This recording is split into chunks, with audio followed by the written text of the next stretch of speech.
Los Angeles is known for its vibrant neighborhoods and the tastemakers who call them home.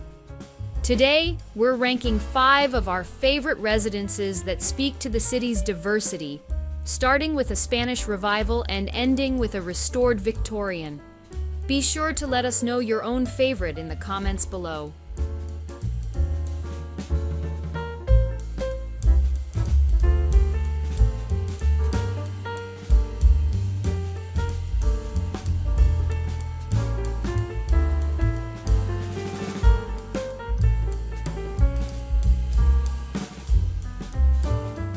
You're watching Homeworthy, where we believe every home has a story. To shop items inspired by this and other Homeworthy episodes, be sure to check out the product links below for amazing furniture, accessories, and more.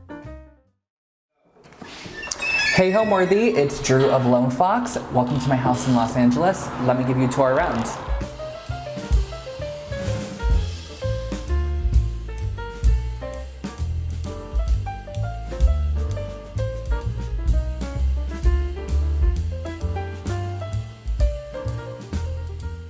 Hi, my name is Drew Michael Scott of the YouTube channel Lone Fox, and this here is my living room, and I am an interior designer out of Los Angeles. I actually purchased a 1929 Spanish Revival duplex that I converted into a single family home. I live here with my roommate and really good friend Marie. We've actually lived together for almost 10 years now, and we will continue living together for probably another 10. My style is always changing. I really love trying out new things all the time, but I would definitely say that my style has a great mix of masculine and feminine. I love like the tension between the two, like super feminine, lacy and frilly, and then really like harsh and iron, and kind of that juxtaposition is something I love in my design.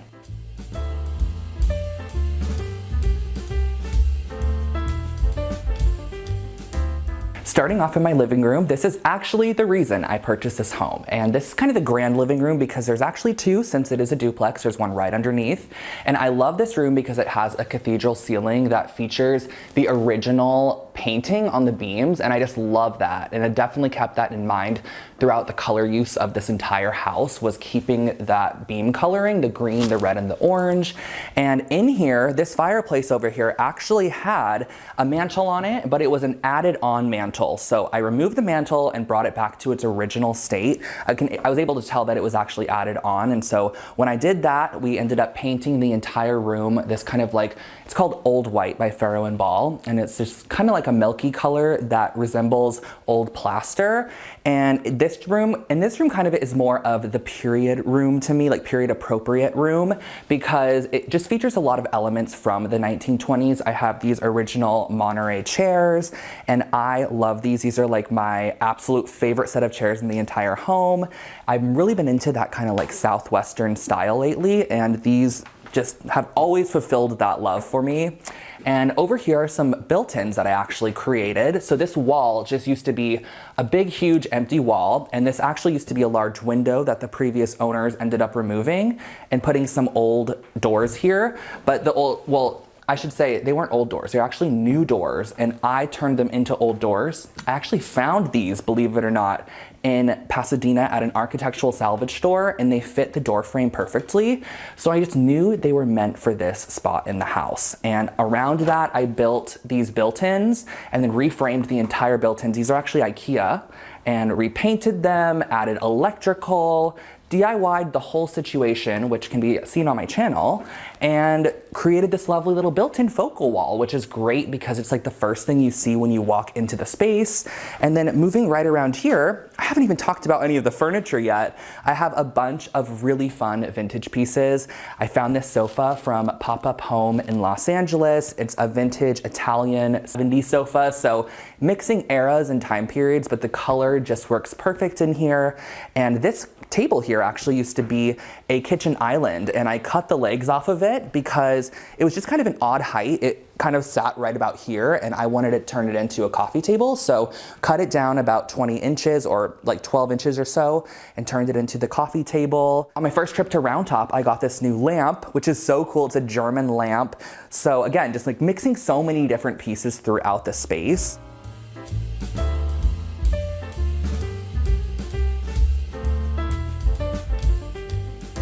But we should definitely touch on this space, which is my office nook. And this is kind of where I have all of my samples. They're all throughout this entire table here. This is a vintage French farm table, and it has these really big drawers on the end, so I could put all of my fabric samples and swatches. So we lay them out on here when I'm working on a new project. It's kind of like the design room. I painted this room in olive green color, and I actually created this entire ceiling to resemble the one in the living room. So this was not here before. There was actually just these two beams here in the center, and then I worked off of those and created this like coffered ceiling just to tie it together. And I love this light. It's an old French cloche that has an iron base like re-wrapped around it. And yeah, there's a little balcony out here as well, which is great. And this gallery wall here has a bunch of art that I love. I actually recently wrapped this frame in fabric. This is just like an IKEA frame, and I wrapped it along with the mat. And I'm gonna start doing that with so many of my frames because I think it looks so cool. But these are all just found from the flea market, some oil paintings. This one's a watercolor along with this one. And I just love art. It's all over my entire house. Old art just makes me very happy. So this room just gets a lot of design work done in it, which is great. And then working right out here, we're actually gonna head into the dining room. But look at this piece. This is a Lone Fox favorite on the channel. Like, everyone absolutely loves this apothecary cabinet. It has a really great little edge. I mean, I love it too. That's why I picked it up. And I got it at Olive Atelier, which is one of my favorite places to shop in downtown Los Angeles. And this authentic, beautiful hand-carved stone bust it's honestly not. It's just like ceramic, but it's so cool. I love it. So let's head into the dining room.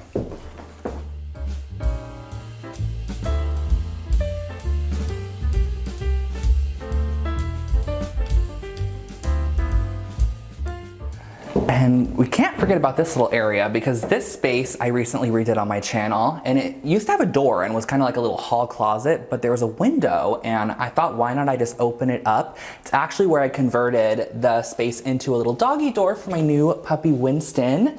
And I added a counter up here, so it's kind of like our little entryway for the upstairs. I love the way that it looks, and I love that there's a window in there. It lets in a little bit more light. And then right around the corner is the dining room. So when I'm designing for myself or clients, I love looking at old design books actually for inspiration, because I feel like a lot of the images that you find in these old books are just not anywhere on the internet. I always flip through old design books. I go to bookstores and flip through them all the time, or I'll rent them or even buy them, because I really find a lot of inspo that way, and there's dedicated books to specific styles and time periods, so you can gain a lot of inspo. So I find a lot of my pieces on Facebook Marketplace, and the best way to build your Facebook Marketplace algorithm is honestly just to go on it like at least once a day and search some things of the style you're looking for. So like I found this, for example, on Facebook Marketplace. It's an iron chandelier. I got it for $100, but I had iron searched for lots of different materials in my house, and it finally showed me. I feel like the Facebook Marketplace algorithm truly is so great, and it just knows what you're looking for and shows you like items all the time. And I also love Facebook Marketplace for shopping because you find things you never know you needed. So you're gonna stumble across the most random stuff on your like For You section, and it's just a great place to shop and find affordable items. So here is the dining room, and this is probably one of the most used rooms for me in the house because I love just like sitting here and working on my computer, or when we have our little mini team meetings, we do them in this space. I lime washed this entire room with a color called Bistro by Portola, and it's just so warm and beautiful, especially when the sun sets. It sets through these windows over here. It looks great, and I have so many Facebook Marketplace finds in this room, believe it or not.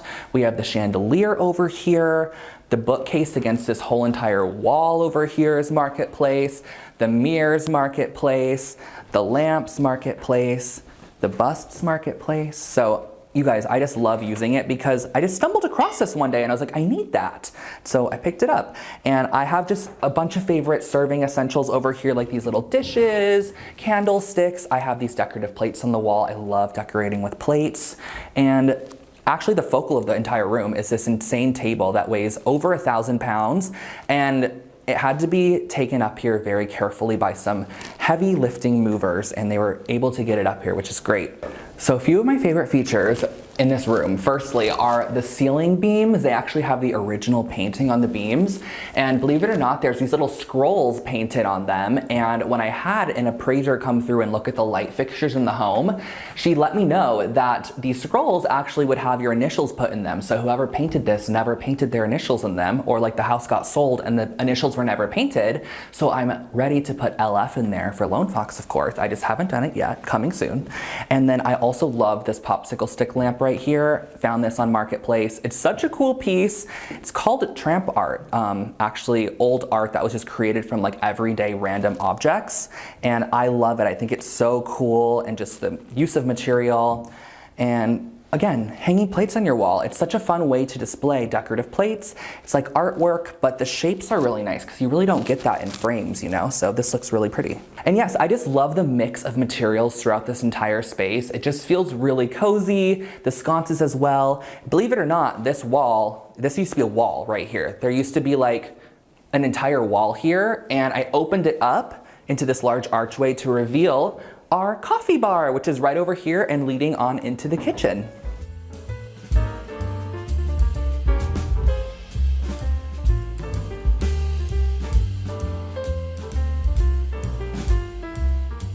So here's a coffee bar area, and I have a few fun things to say about this. So the first thing is that this actually used to have cabinet doors on it. I just took them off because there was too many closed cabinets in this kitchen and turned it into this open shelving. And then throughout the entire kitchen, I actually had this Calcutta Monet that I hand-picked, hand-templated, put it all together, like made sure every vein was correct. And I was only gonna put it on this area, but I had quite a few remnants and I had enough to fill these uppers with it. So I also added it to the uppers. We painted this the color Van Buren Brown by Benjamin Moore. And this is a coffee bar. And something else kind of fun too is that this bread is actually foam. So it always looks like I have fresh bread here, but it's actually made of foam. So yes, this is a coffee bar, and I love this area. We make coffees here. It's a highly used section of the home, and that actually leads into the kitchen over here, which is a fun little galley kitchen, but I feel like I made the most of it, so let me share it with you. So this is the kitchen, which is actually the first space I transformed in this home, and you guys gotta pop up a photo of the original kitchen because it looked crazy. They just really stripped it of all of its character. This used to have the original like 1920s tile in it, which I don't know what looks like, sadly. However, the lower kitchen has the original, so it could have looked the same, but I ended up transforming it into a little bit more of a modern, updated kitchen, and I did plaster on the walls, which I literally plastered myself. These are the countertops that I templated because I wanted all the veining to like flow from this side over into this arch over here and transfer down. Like I was really particular. If I was spending money on this marble, I was going to use every inch of it. So I did that, created these shelves in the little like tops of the marble backsplashes, which I love. And then this was such a kind gift that Wayfair sent me when I did a great project with them where we made over a family's home, the entire house in 10 days. It was called 10-Day Transformation. So good. And I love this oven so much. And here's my range hood that people say looks like the front of a Jeep. And I always love to point that out because it actually really does. But I love that because I used to have a Jeep, so it kind of reminds me of it. And it's plastered, but I love it. It's like angled and it wasn't intentional, but it looks great.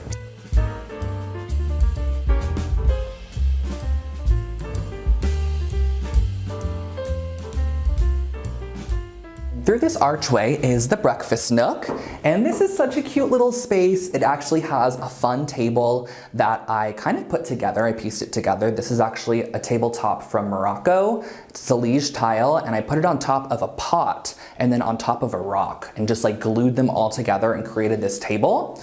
And then I found these really great Alana Gore chairs on Facebook Marketplace, and they were a great deal, so I had to pick them up. They're like my dream chair for this home. I feel like they're just such a cool style, and these cafe curtains are actually Pottery Barn napkins, so a little life hack if you want to create some cafe curtains.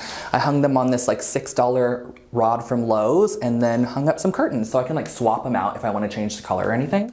I mean, just look how good they look. So I added those, and then these are some frames, and they're like an organic wood frame, but they actually have some art prints from when I did my collection with Desenio. There's like 15 different art prints you can get, and they're so cute. I love the dog, and I love the gingham. I use that one all the time. And the light fixture is actually another flea market find. It's like $45, and I added a cord cover from Pearson Ward, one of my favorite stores in Los Angeles. I love their items. And I just feel like it adds like a little cute touch, and I love the style of this. There's a lot of these little medallion motifs throughout the entire home, like on the original doors, so I wanted to continue that through the lighting and wherever I was able to add it. This is a lovely piece of art that I found on Facebook Marketplace, of course, and I just like it in here. It looks so great, and we have to touch on the tile too. I know that's random, but it goes throughout the entire kitchen, but the tile really is like such a cool moment. I hand laid all of it, we grouted all of it, did this little soldier row, and there's like a fun transition in the laundry room area. But I love the way that it looks because it kind of feels outdoor, but it's inside, so that's a fun element. And it's really nice having the breakfast nook right by the dining room because we normally have like lots of stuff splayed out on the tables over here and then have our computers over here so we can like transfer back and forth, and we just have a lot of space up here to work around. So it's nice having both of them. But we are gonna head into the hallway because that's a really cool space and it has some red lacquered doors, which you need to see.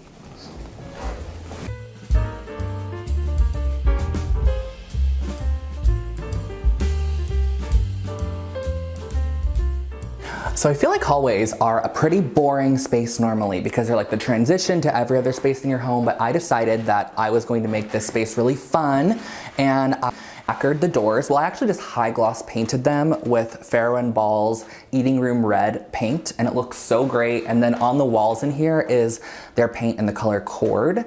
And then throughout the space, there's actually a skylight, which I don't know if is original or not. I still can't tell. I feel like it's not original, but I love it because it adds light to this area. And then there's built-ins right around the corner over here. I did some great molding on the floor and just added a bunch of random art throughout this space that I love. This is one of my favorite pieces.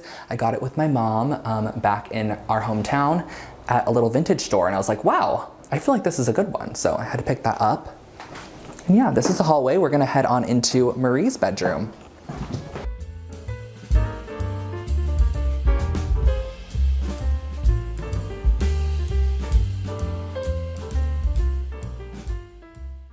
So here we have Marie's bedroom. So designing the space for Marie compared to designing the space for myself, she honestly is really, really trusting and always open to the design ideas I have. So I always kind of give it like a base, like I do all the furniture and add styling and such to the space, but then of course she personalizes it with her own little touches. Like there's some of her own art on the walls here and here. Now this is a room that actually faces a neon red home. Like the house next to this home is painted bright red, and so it bounces this red light in here, and I took that into account when designing the space, that I wanted it to still look really pretty with the red light because I can't change that. And so I did it this kind of, it's called Warm Suede by Meoded, and I plastered it on the walls. We did 3 coats of plastered, sanded it down. It was like the most intensive wall application I've done, but I love the way that it looks like actual stone, and if you get up close to it, you can see like little flecks of like stone particles in it, which is fun. Then from there, I just added a bunch of elements that I thought would look great for Marie's space. I feel like this room has a nice, good mix of like feminine and masculine elements. Like this light is super dainty and like glass, but then we have a dark wood desk over there that I feel like kind of juxtaposes that style a little bit. And a lot of the furniture in here is actually from Lulu in Georgia. I collaborated with them on this space, and I think that all the pieces look so great, and I love their items so much. They're such nice quality. This is my Bear brick, and I got this when I was in New York like 2 years ago, but it had Mona Lisa on it. I could not purchase this because it was just the coolest one I had seen, and her name's Mona. She just lives right here, and she's really cool. And yeah, I just love this room. I actually don't spend very much time in here because it's Marie's bedroom, but it is such a beautiful space. And why don't we head into her bathroom, which is just right down the hall.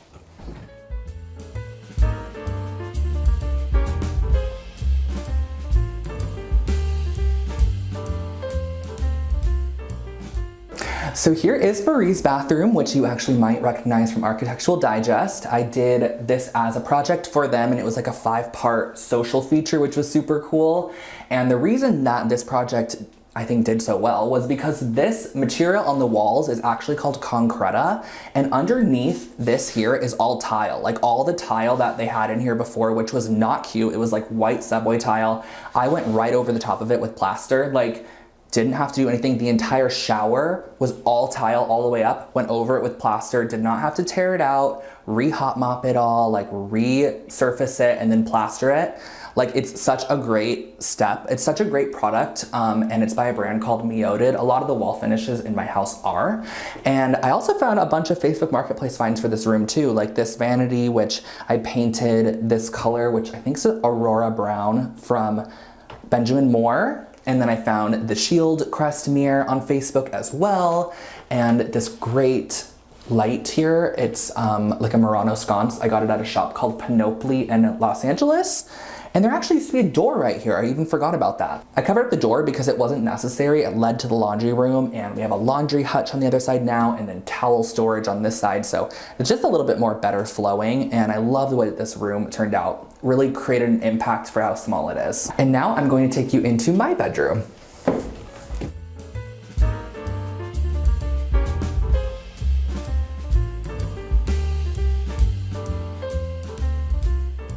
So now we are in my bedroom, which is probably the actual room I spend the most time in. I love, and this is also the most recent space I've done, but I love it.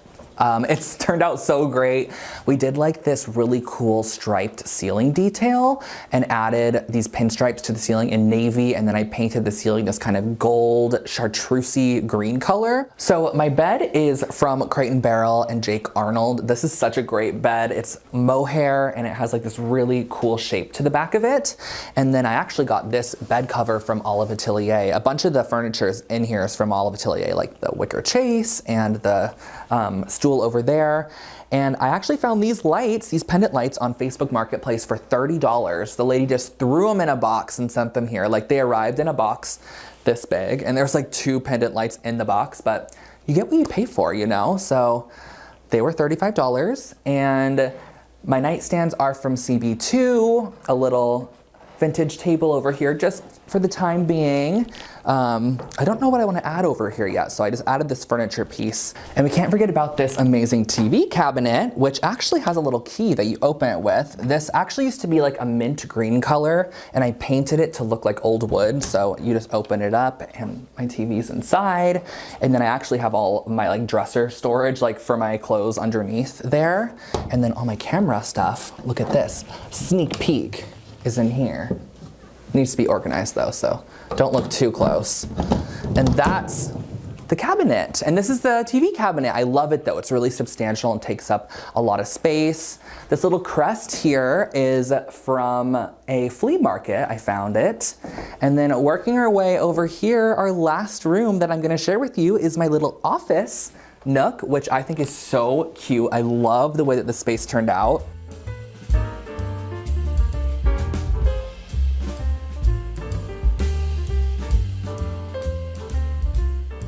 So through this little archway off of my bedroom, this actually used to be like the dressing room of the primary bedroom. So there was cabinetry all here. It was like floor to ceiling cabinets that you would open. And I pulled them out because I just never used them in the year I lived here. And I actually turned it into this little office nook, which I use all the time now. I can just like sit here and edit my videos. This is where I edit all my content. I love it in here. It has like a window and the bathroom's right there if you gotta go, you know? So, I mean, it's a great space. I love working in here, and I actually paneled the entire room in hardwood floors that I got on sale at Floor & Decor because I wanted like a wood paneled space, and stripped the original built-in here down to like the wood, and then created this little skirt which hides all of my camera equipment, which is under here at the moment.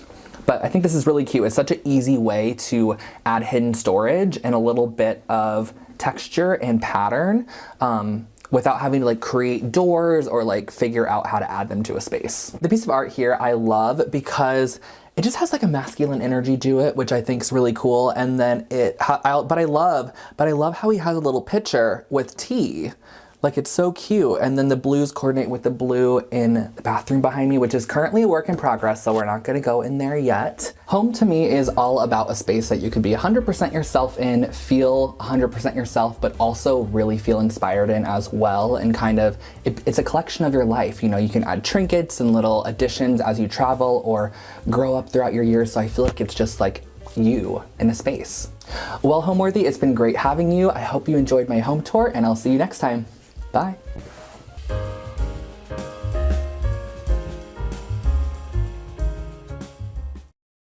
Hi Homeworthy, I'm Law. Welcome to my home in LA. Come on in.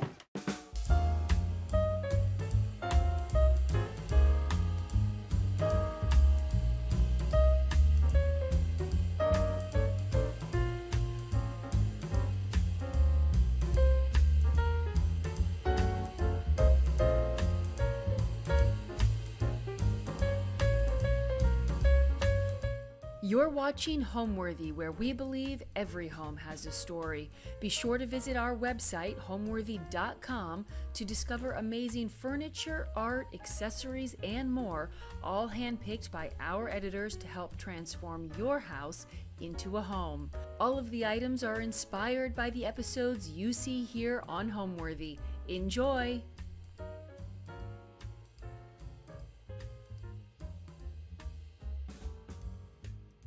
I'm Elizabeth Law. I go by Law, and this is my home in Los Angeles. This house was built in 1923. It was a part of the Hollywoodland development, and it was alleged to be one of the first. I heard one of actually the third house built in Hollywoodland. I don't know if that's true, but it was certainly one of the first ones. I found some really awesome old photos where, you know, there was tons of space between each house.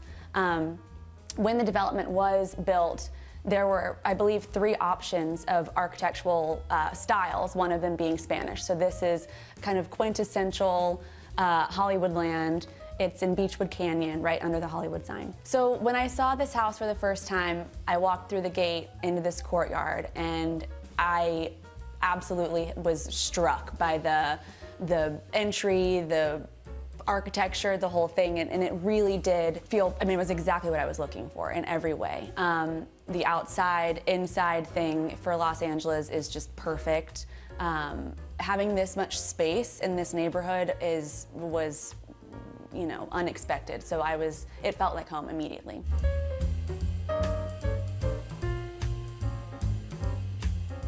This is Luna. She's gonna be joining us today, I believe. And welcome. This is the foyer. This is the first room that you enter in the house, and I have some of my favorite things here right upon entry. I've got these Spanish chairs that I got from a friend. This sculpture is actually by Angelica Houston, and she gave this to me. It's one of my favorites. She makes these little women, and I think they're just fabulous. This is also a family gift. A friend, painter John Alexander, his lily pads are my favorite. I always do this round mirror or a big mirror in the entry because it's a lot of impact and people tend to like that. So no, this space is sort of weirdly, this is actually used to sit in. So no, it wasn't a hard space. It is an odd space for sure because there's arches, you know, on every wall almost. So. But no, it's just a good catch-all, really. And next is the living room.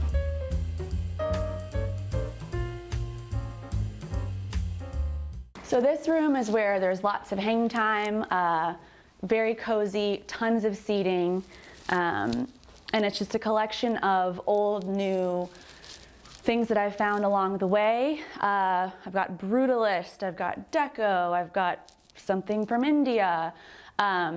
This fireplace was sponge painted gold when I bought this house. So I painted it white, and I got the Talavera tile, which is very era appropriate Spanish.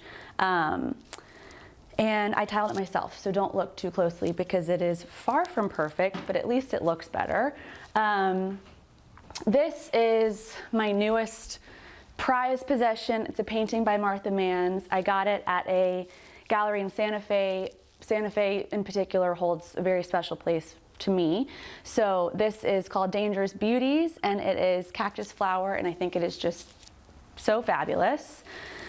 This rug is actually the first thing that I bought like as an adult for my apartment when I was, 21 or so, like a big, grown-up purchase, which was really exciting. Oh, another thing I was going to show you.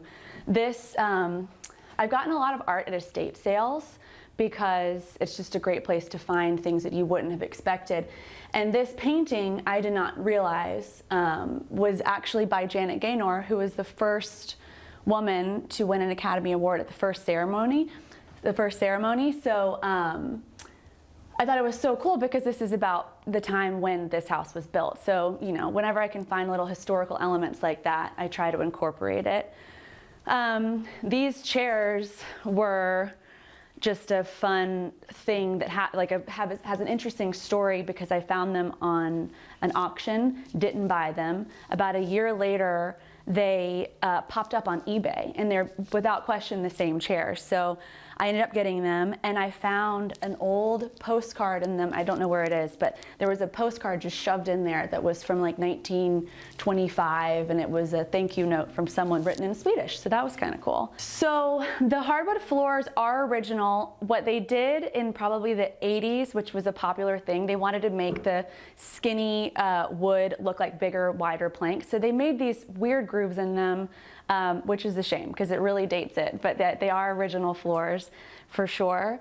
And these arches, very Spanish. The beams, very Spanish. I did just have them stained because they had been stained a red to kind of do this more mid-century thing, which just wasn't right for the house. So I had them stained back, but they are real, redwood beams that's what everything was made out of back then. I have books upon books upon books. A lot of them, most of them are art or design related. This is a new one that I just got, which is really cool, woman made. It has also like every female designer in history.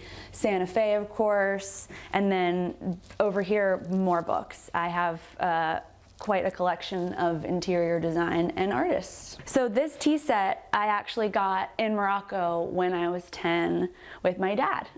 We were in Portugal on a family trip, which I credit also with being highly influential in my design aesthetic with those Mediterranean style houses.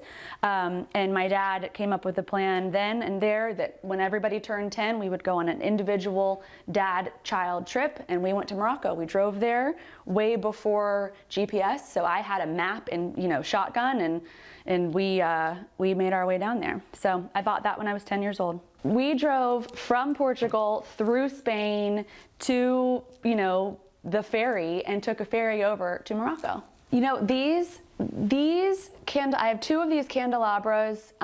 They are antique and they were gifts, so I unfortunately don't know that much about them, but they're really beautiful, and I love a candle. There are candles everywhere.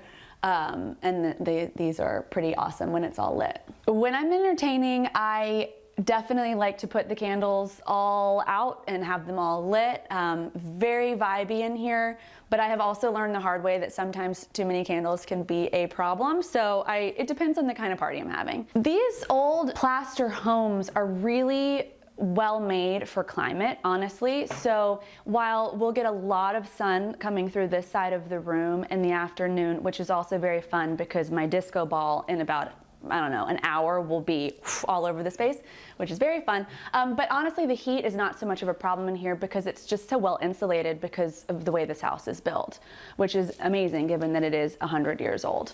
These right here are some mid-century pendant lights that were given to me by a family friend who I actually apprenticed with before I went to Parsons. So I kind of shadowed her, worked with her for maybe 9 months or so, and she gave these to me probably when I was actually in college. And so they have moved all over the place with me since then, and I love them. So another great thing about this living room are the original windows and doors.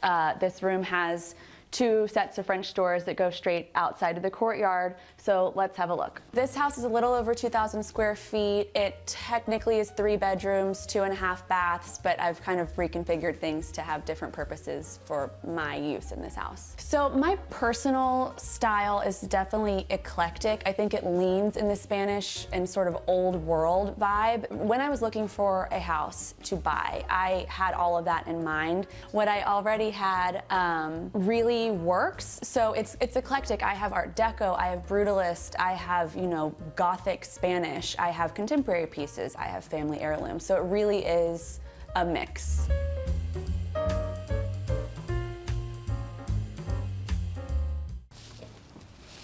So this is my courtyard.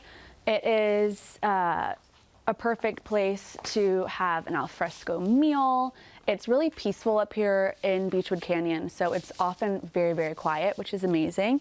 I've done very little to the outside space because it's just, the original house is exactly as it should be. I've done some of the planting and of course the disco ball. I spent a good amount of time out here because the weather in LA just allows you to be outside. We're in January and it is perfect out. So we spend a lot of time out here, lots of meals out here, and I have a seating arrangement that's, you know, with fire pit and all, so that it can also be used as sort of your outdoor living space. The awnings in the house are not original to the house. The previous owners would have put them in, but I kept them because they really work. It sort of gives a hotel vibe too, which is fun. I wish I had a green thumb. I sure try. My parents are really good at it. I am not. At the moment, nothing's really flowering. I did put a lot of flowers in, but it's just not the season. I have gardenias, which we have at the farm back home in South Carolina, so that's really nice because the fragrance of them is so nostalgic for home. I planted an orange tree and a lot of succulents. It's just to kind of fill it in a little bit because this is all mostly hardscape. So the fun thing about the courtyard too is that the house is really situated around it. So this would be a bedroom, that's another bedroom, that's the dining room, and then of course the living room. So it's all very central around this space, which is really nice for indoor-outdoor living. So that is the lovely courtyard, and now I'll show you the rest of the house. Both of my parents are pretty creative people, and my mother was a designer before she had kids. So my childhood certainly influenced my design. I don't know that where I came from is so much an influence as how I was brought up. We traveled a lot. For instance, I have a tea set here in the living room that I got when I was 10 on a trip to Morocco. So I have a lot of influence that comes from all over.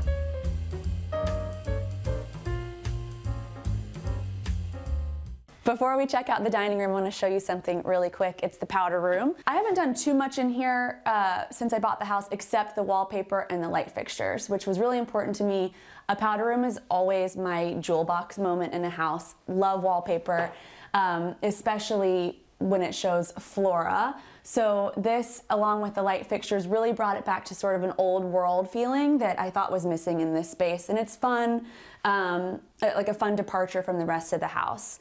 And then this space is just a great little vestibule with this beautiful carved mirror that I still just am so excited about. It's really super beautiful, Spanish as well. And there's this, you know, more indoor-outdoor living. There's this very sweet Juliet balcony that looks out over the backyard. When I moved to Los Angeles in my early 20s, I actually worked in music. I wanted to be a music manager. That was the dream. And so I did work in music for a while, but I always found myself, you know, redesigning my own place. Friends would call me to come over and do theirs. So it was really a hobby that was taking up a lot of my time, and I enjoyed it so much.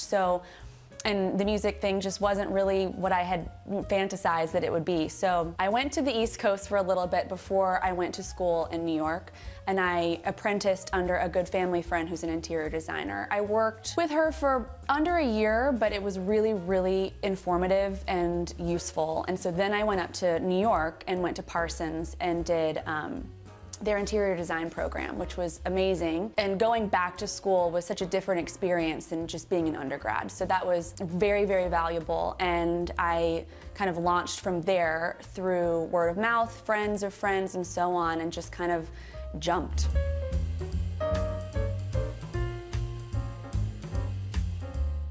And now let's check out the dining room. So now we're in the dining room, and one of the first things I was able to do when I bought this house was take out the ceiling fan that was once above the dining table. So I found this beautiful Brutalist iron chandelier from France, and it's super unique, fits the space so well, especially over the round table. So that made a big impact in this room.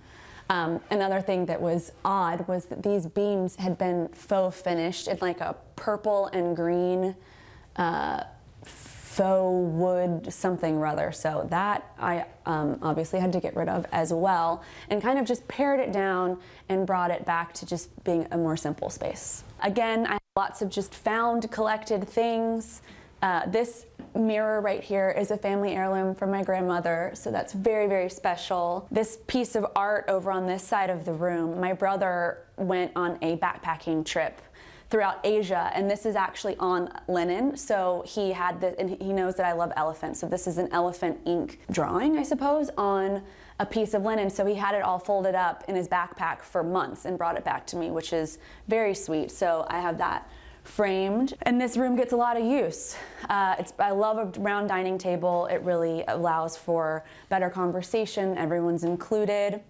I kind of need a bigger one, but here we are. Another balcony here, which is super sweet. It opens up completely, and then you can also go into the kitchen through a little tiny door on that side. And we're looking right over into an old avocado tree, which is so nice. It really feels like you're just tucked away in a tree house in here. So this piece is actually a friend of mine. She, when I was moving into this house, my friend has a lot of stuff just sitting in storage, and this is her grandmother's, and she couldn't stand that it was in storage, knew that I had the space for it, and so we just have sort of a agreement that it's going to sit here until she needs it one day. But it's really great. It's a beautiful piece, gets a lot of use. So I collect a good bit of china. I have all sorts. I love a pretty decorated table, and these are one of the newest additions from my mom. It's such a fun collection. They're very fancy on the outside, really ornate, and then they have this wild sort of Day of the Dead theme in the middle, and they're really fun. So I love to have dinners. I love to have formal dinners. When friends come over, they know it's like put on your best dress. So I dress it up. I've got vintage crystal that my mom gave me. I've got, you know, china and things that I've collected along the way. So I really love to deck it out. Love flowers, candles, and everything. So it's really, you know, art in itself. So this bench has kind of a catch-all of things. I've got a lot of family photos, people from both sides of the family, much older, grandmother shots, great-grandfather shots, and so on. And just things that I've collected along the way. I've got these daggers. I have this beautiful little toothpick holder that is Art Deco and super, super dainty. I love this so much. Yeah, and just things that I found along the way. And this right here is a kimono. It just felt like something that needs to be on the wall and not just hanging in a closet. So I did just that. It's so beautiful with all the colors and everything. So I treat it like a piece of art. Before we move into the kitchen, I'll point out these gates here. They were actually in when I bought the house, but I think that they're perfect. So I kept them there, especially for the dog when you're in the kitchen and busy. It's a wonderful little break instead of having a solid door. I entertain a lot. I love to cook. I love to have this house just absolutely jammed with friends. So this house is really great. It's not huge, but it does have a really big outside area. So from the living room, there are 2 pairs of French doors that open right into the courtyard. And so there's just flow that's super easy. I have dinner parties often. I do a dinner series in the courtyard because I really, really love the energy that happens when you have a lot of people milling about, conversation, music, and all that.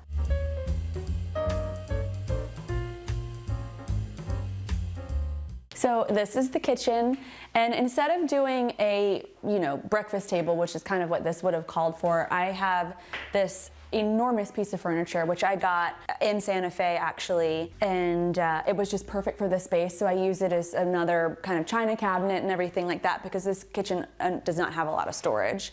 So it's perfect for this wall, and honestly the only wall in the house it could have fit on. So there it is. And this photograph is like a paint bomb, which I bought ages ago and has come with me everywhere, but it has a lot of impact and people often ask me about it. It's really funny, but I do love it. It's fun. And then as for the rest of the kitchen, it's not original, unfortunately, although a lot of people think it is. One of the first things I did when I moved here, my mom came out to visit and we painted the kitchen. So all of the cabinets were just like 80s wood, and we painted it with this Pharaoh and Ball color, which is really nice, kind of made the space more handsome and felt a little bit fresher. The kitchen, despite my best efforts, is where everybody gathers. So it's a great space. I can't wait to renovate it one day. One day I'll do that. One of my favorite things about this kitchen though is where the sink is situated here with all these windows. It's just so nice. Again, feels like I'm up in the trees. I do have the original drawings of the house, and from what I can tell, this area behind me used to be like a breakfast room itself. So it was completely separate from the rest of the kitchen, which is so funny to me. But I love the layout of it. It's nice. These chandeliers are 20s French.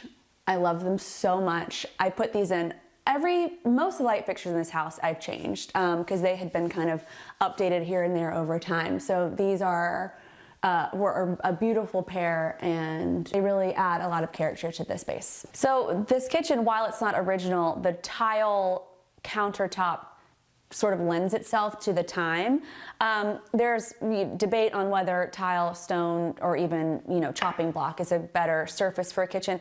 I really like the tile, especially because it is sort of true to the era. When I do eventually renovate this kitchen, I will do a tile for sure, just because it's just appropriate for the time. Something marble and terribly contemporary just wouldn't really feel right to me. So this kitchen is very much lacking in storage, and it's lacking in upper cabinetry, obviously. So I put these in, which is a great little easy solution for glassware in particular, because that's kind of what's being grabbed more than anything. Plus it helps fill out this wall in a way that makes sense. So I actually made this little skirt, and it is covering up the dishwasher, which I thought was, could be more attractive. So it was just really for fun in the beginning, but I've grown to love it, and the fabric itself fits so well in the space in terms of color and tone, so it stayed. And this kitchen is great because I cook a lot, and so when friends are over, they can sit over there, I'm over here, I've got everything kind of at the ready. This kitchen gets a lot of use. So I am very much ready to leave the open floor plan thing behind. I like having separate spaces. It feels more intimate when you're in the space. It feels like you can kind of tuck things away. For instance, if you're cooking, you can kind of leave the mess behind and go and enjoy yourself. So I like that this house feels like every room is a designated space, but at the same time, it is still somewhat open because it's arches. It's not, closed doors. So it kind of, and the way that the house is positioned gives you sort of both, if that makes sense. The original owners did a lot of renovation in the 80s and 90s. So what I've seen in the original drawings, which I'm very lucky to have, there are definitely some details that have gone away over the years. So something that we do still have that's original are the beams. Quintessential, Spanish home. The arches are all original. The footprint is original for sure. And there's one bathroom that is original to the 20s with all the tile and the tub and everything. So what I'm intending to do while here is bring a lot of the original era appropriate, tile, kitchen style, all that back to the house. So I'm doing that slowly. The fireplace is an example of that. It had been sponge painted gold when I moved into this house, and they'd even hidden the niche behind a painting. So I took the painting away, I painted the thing white, and I tiled it myself with Talavera tile just to kind of get that Spanish appropriate tile back in the mix because it had kind of all been erased.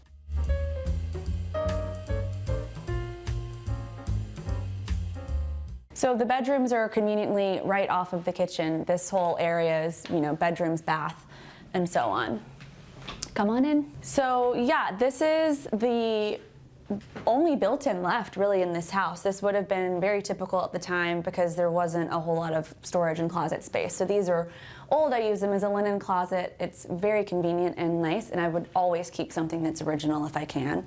So that's perfect. And then through here is the original bathroom from the 20s. So this bathroom, for the most part, is original. The tile, the tub, I think the sink even, and it's great. So I would keep it always, just because, you know, these places are fewer and further between these days. What this would have been is the shared bathroom between 2 bedrooms. And nowadays it's really not conducive to our modern lifestyle. But honestly, this bathroom isn't that big, so I wouldn't really do anything differently, and it would just kill me to interrupt anything original. So I'm just gonna keep it the way it is for now. So this is an original, I'm guessing, intercom of some sort. It says living room and chambers, which is funny. Gonna stay there as well because that's just so interesting. And over here are the 2 bedrooms. This is the one that is currently used as a bedroom. So yeah, this is my bedroom.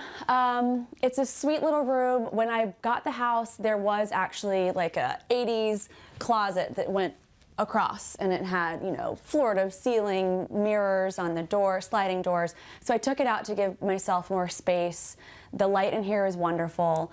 I like a room to just be really minimal and peaceful and clean and quiet. So there's not much else in here other than sort of the necessities. So this painting I got at an estate sale in LA, and I got it for, you know, not very much money at all. And it turns out I did a lot of research into the artist by his last name, and it was a really interesting backstory. So I feel very grateful to have it in my space. And this Suzani fabric I got in Santa Fe, and I just have it draped over the headboard for now. It kind of moves around. It's a little pop of color and pattern that has had many lives. And this rug, gosh, I don't even remember where I got it from, but I like that it's, you know, flat weave, that it's very neutral, and I put this in by myself, which was insane. I moved the bed, I moved the rug. I cannot believe I did not injure myself, but man, when I put my mind to something, I will do it. And that was one of those things. But it's really, it works tonally. It just kind of gives a little excitement to the room. This home is really special because the area is very quiet, it's very peaceful. We're right up against Griffith Park, so there's a lot of nature. I feel like I'm just tucked away here. The indoor-outdoor element, I can just have all the windows and doors open, and it's just really peaceful, and it feels like it's, I mean, it is from a different time, and you can really feel that here. You know, walking into the courtyard, you could also be anywhere. You could be in Europe in a totally different time. So that's what I really love about it. It's the history and the flow, and it gets great light.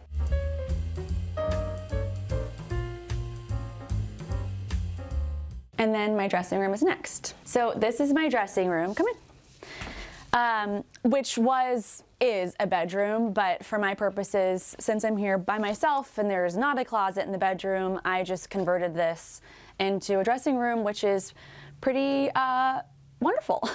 And let's see, what do I have in here that's fun?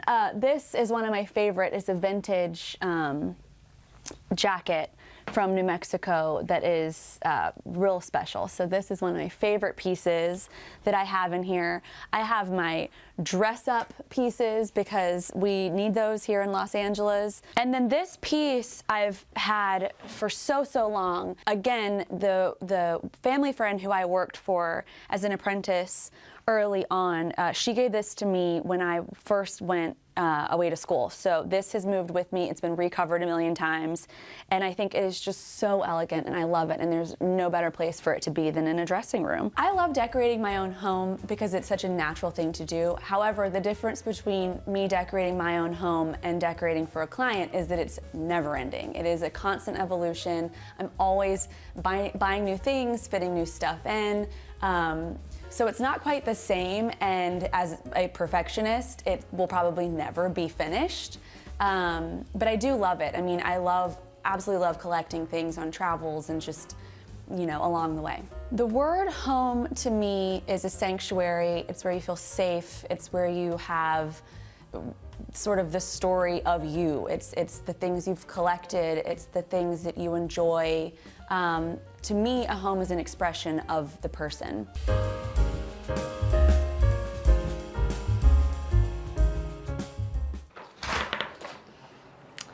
Hi, Homeworthy. I'm Jen. This is my home in Los Angeles, California. I am so glad you're here, and I can't wait to show you everything. Come on in.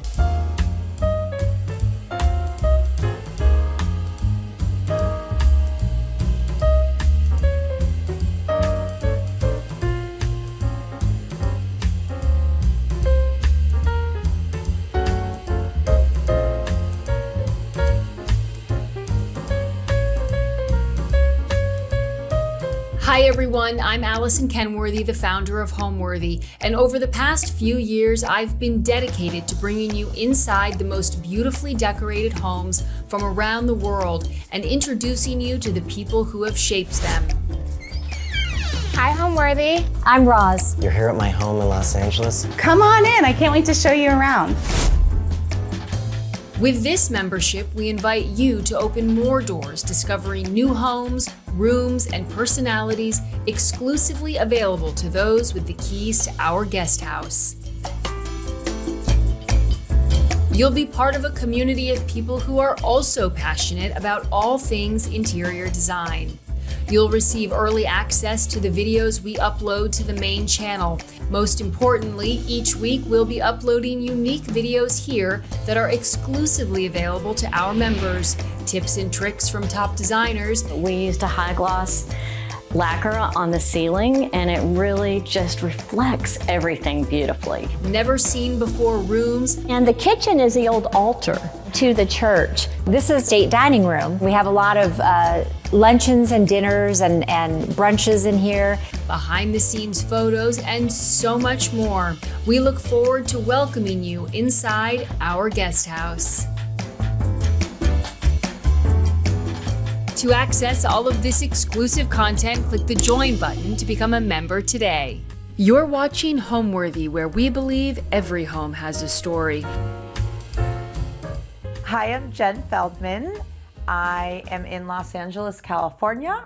Welcome to my living room and to my home, and I can't wait to show you where I live. My family home was truly a dream come true, a journey of construction and decor coming together. We found this house in August of 2021. It was a 1937 colonial that had really not had a ton of work done to it. So for someone like me, it was exactly what we were looking for. An old house with charm that we could update to modern amenities without losing the soul and the details of what an old home can really provide. My family constellation is my husband of almost 18 years and two teenage boys. My older son Sammy is 16 and my younger son Ari is 13. So the Feldman fraternity house is in full effect most days of the week. And then of course we have our wonderful sheepadoodle, Frankie, who is 4.5 years old. Welcome to my front entry hall of our home. This space that I'm standing in here was originally part of the exterior that we were able to take as interior space and create really what became a double ceiling height entry, which so magical, such a lucky find. This arch was created to kind of give a little bit of a separation as you come into the main entry hall behind me.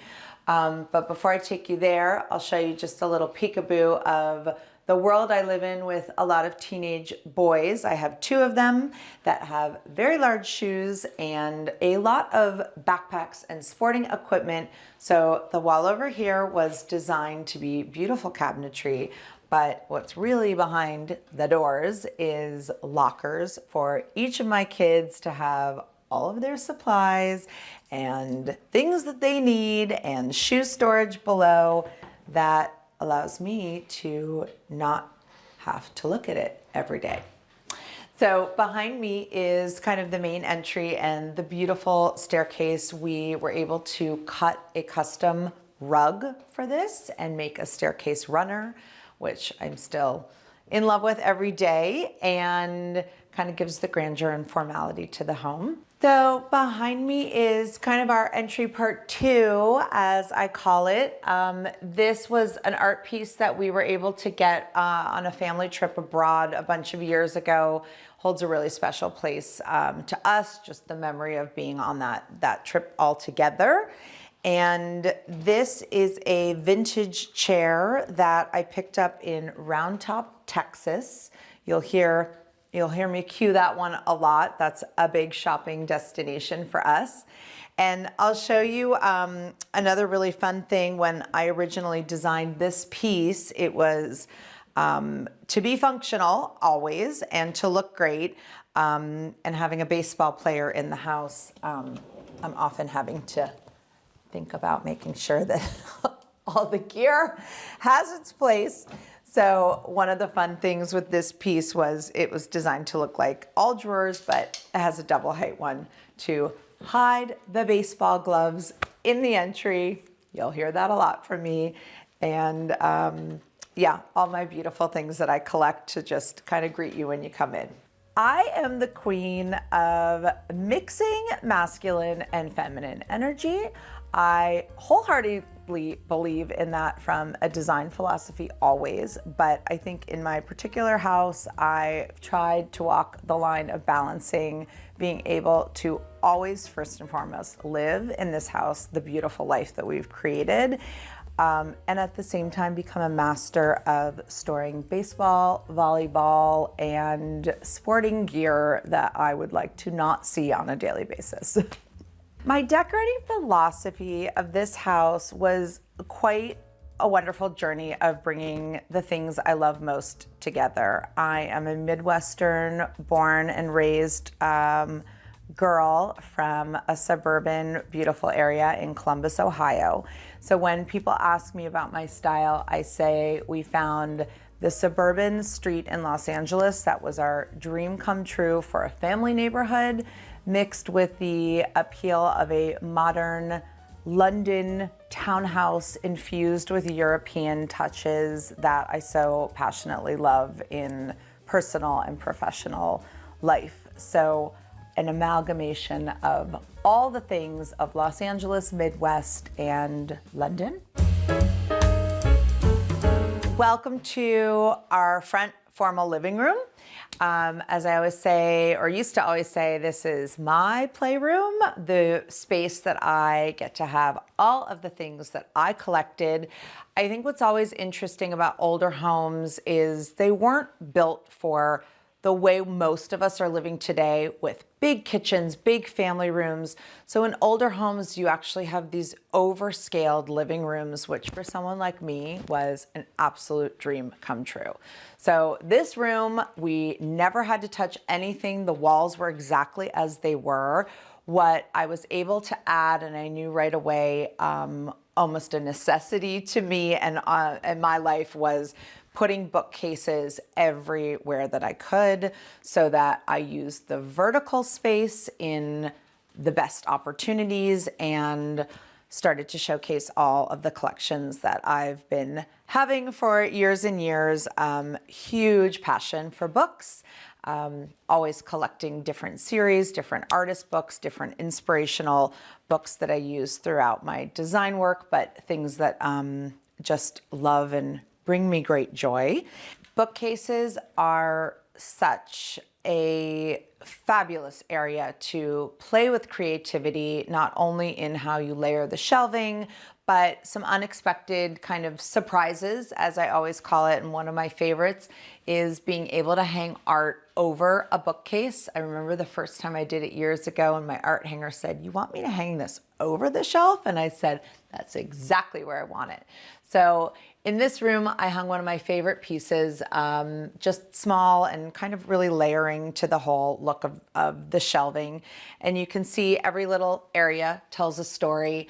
I remember hand carrying those out of a Paris flea market years ago and flying back on the plane. That was my husband's first entry into traveling with me and what we had to carry on. And everything else really just tells the story of a lot of beautiful family moments and beautiful treasures that I've collected throughout my journey of being a collector. Welcome to the main side of the living room. I love coffee tables. I love layering coffee tables. And I think one of the mistakes that's often made is coffee tables that start too high, because the idea, at least for me and my philosophy, is you want your coffee table as low as you can so that you can keep building up. So this is one of the fun areas in here that I'm always rearranging, getting a new book, finding a new stack, moving things around. I've always had a great passion for collecting boxes, gemstones. I don't think it's any surprise that I gravitate to things that look like jewelry. Shocker. So this collection of boxes and really the collection of stones, I love anything that's got tortoise, tiger's eye, malachite, all of these beautiful pieces have so many details. This one was vintage and I just flipped for it. It's just anything, like I said, that really has this feel of jewelry and just special details. I think layering those kind of elements to a space gives so much texture, but also the personal story of just being able to bring these beautiful things to life in a way that displays them. This bowl was the most recent addition to the table. We were on a great family trip this summer to Italy, and we were able to go to a glass factory in Murano. And this was one of those moments where it sat on the shelf and we knew we were never leaving empty-handed, but the whole family agreed on it, which is rare and at the same time was exciting. And so I think that was the latest layer to the coffee table. I love a gallery wall. I don't think I could ever stay committed to just one piece on a wall. That's a lot of discipline for me. So the gallery wall has just been a bunch of years of collecting some pieces really special. I think everything, or at least everything in my world, comes back to just the hand-drawn and the feel of something in the era of Picasso was always my greatest inspiration. So all of these pieces came from different dealers, different shows, different places that I've traveled, whether it was for work or for personal, as we've traveled in different areas. And everything really kind of I gravitate to on these vintage and gilded frames. They're so perfectly imperfect. And I think one of the things that I strive for myself, but always with clients, is it doesn't have to be new to the world to be new to your life. And I think that's the journey of collecting vintage. Having a little patina, having a little age gives that rooted feel that something really has had a life and you're part of its story. So I look at gallery walls very often like that, and kind of collecting and being able to tell a larger story. And that's what this wall is for me. As the space really was so large or so long, I knew that the space needed a few key anchors to really round it out. This wall being the first of the main area, but this area over here was kind of the second and really an important anchor for me, not only because of what it actually is, but the idea of how we could use this space. So this table was my beloved grandmother's for 50 years. I kept it in my parents' basement until we had our forever home. And I remember the day that we came in and saw this house. The family we purchased the home from had a game table in this room as well. And that was the moment that I kind of thought, this is really supposed to be where my game table is going to go. And my beloved Gigi had this table forever. I touched nothing but the upholstery on the seats and just changed the fabric on that. But this table holds so many memories of a childhood, life of our family, and a really, really special area for us. So we have Sunday game nights here, and every so often have a nice family dinner. making sure it's not something that my boys can spill all over the carpet. But this area also, I love that it's connected to the outdoor space. And in the summer, or really as we're so lucky in California to keep our doors open all the time, the indoor-outdoor flow is just such a nice area of this room, and really the anchor to this space that connects us to the outside. On the other side of the living room, the classic stone mantle and fireplace, which was such a dream come true to be able to have this, as we actually use it pretty often. But one of the most special parts of this space that I've loved, and kind of always the reminder that perfect accidents happen in things, this was originally where a window was, and because of some crazy construction where we couldn't move something and had to pivot, I said I refuse to give up my window seat, and we're just gonna make it a windowless window seat. But it quickly became one of the favorite spots that not only I use to sit on, take a quick morning call and have a coffee, but another really beautiful area for display and things that I've collected. And as we all know, this is really Frankie's house. So this was a window seat that I built for her, thinking she'd have a nice little place to sit and get to look out the window. So now I'm gonna take you outside. Let's go.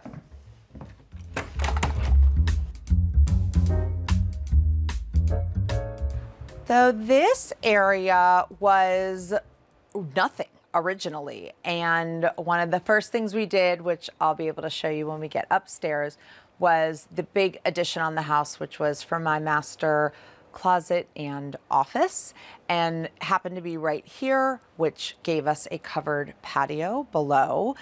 This space has quickly become one of our family's favorite spots.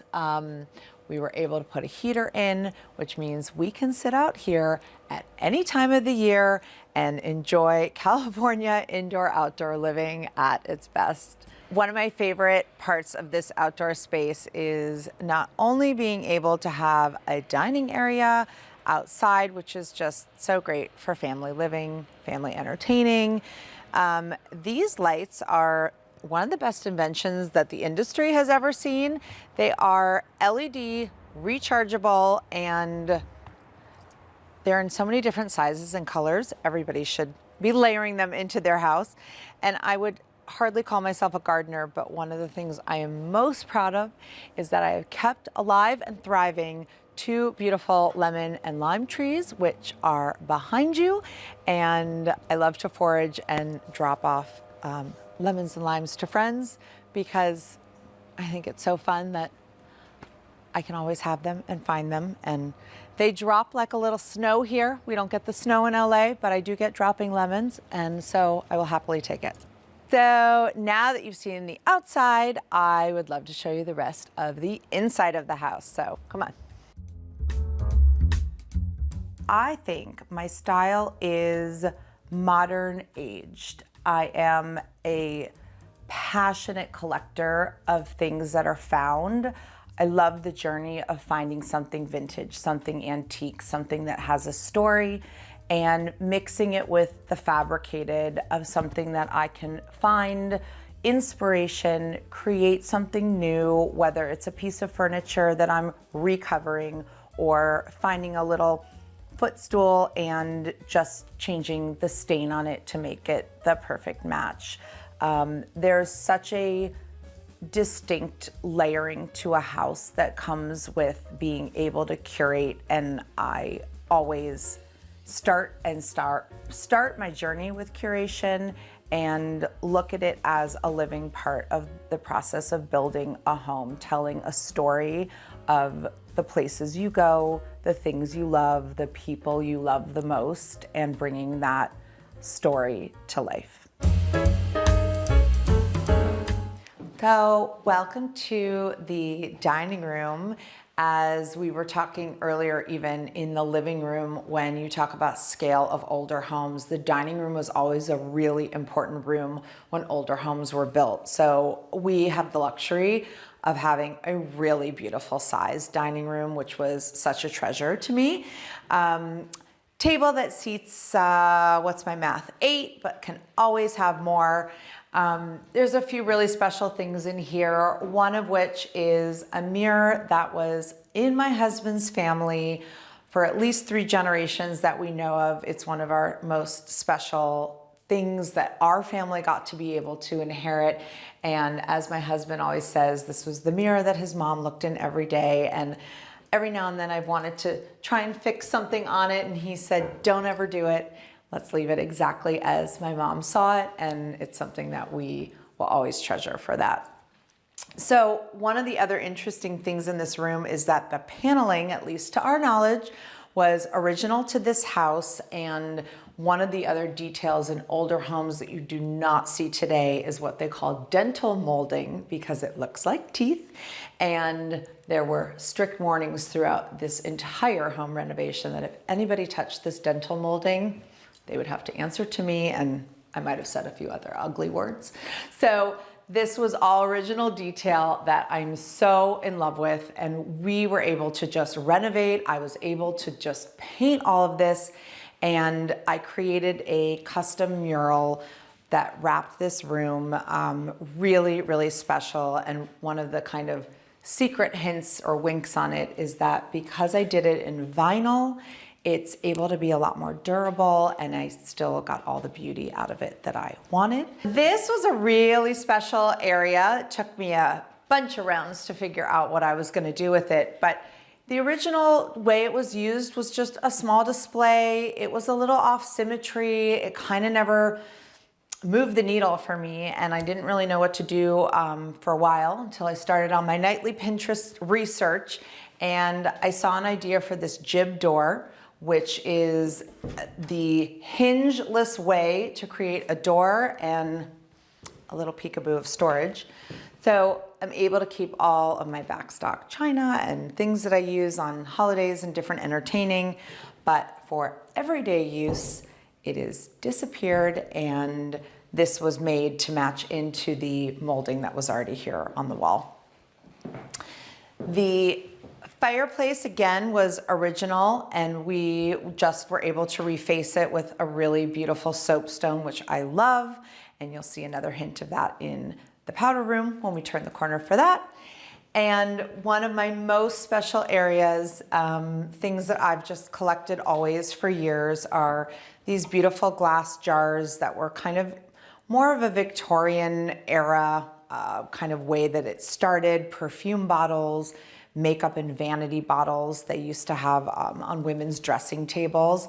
And so every time I travel, my favorite place is the flea markets in London, Portobello Market, and I've just always loved the collection of those. And so this is my little area for all of that. First of all, I will say Oprah really does change lives. In 2007, I was one of 3 people that won a contest on Oprah's, at the time, magazine, Oh at Home. And the contest was Knock Knock, It's Nate. And Nate Berkus, who we all know and love, had just really taken a rise with Oprah and had a call out in the magazine for people that were not professional designers that had done their own home. I very quietly submitted some photos and got a knock on my door that truly changed the trajectory of my life. And at the time we were living in Beverly Hills, Nate showed up with lights and cameras, and I was one of a handful of people that had been featured on this wonderful journey of being in the magazine and then flown to Chicago to be live on Oprah's show in the fall of 2007.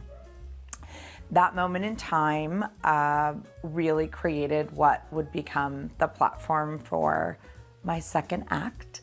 As I often say, I was really given a second chance to look at my life and my creativity and materialize that into something that was always my passion and had not at that point been anything close to a profession. And what happened after that was a few years of starting this journey. And in 2012, 2012, Jenn Feldman Designs was officially launched, and here I am. So off the dining room is this beautiful little quirky hallway, butler's pantry, as one would call it.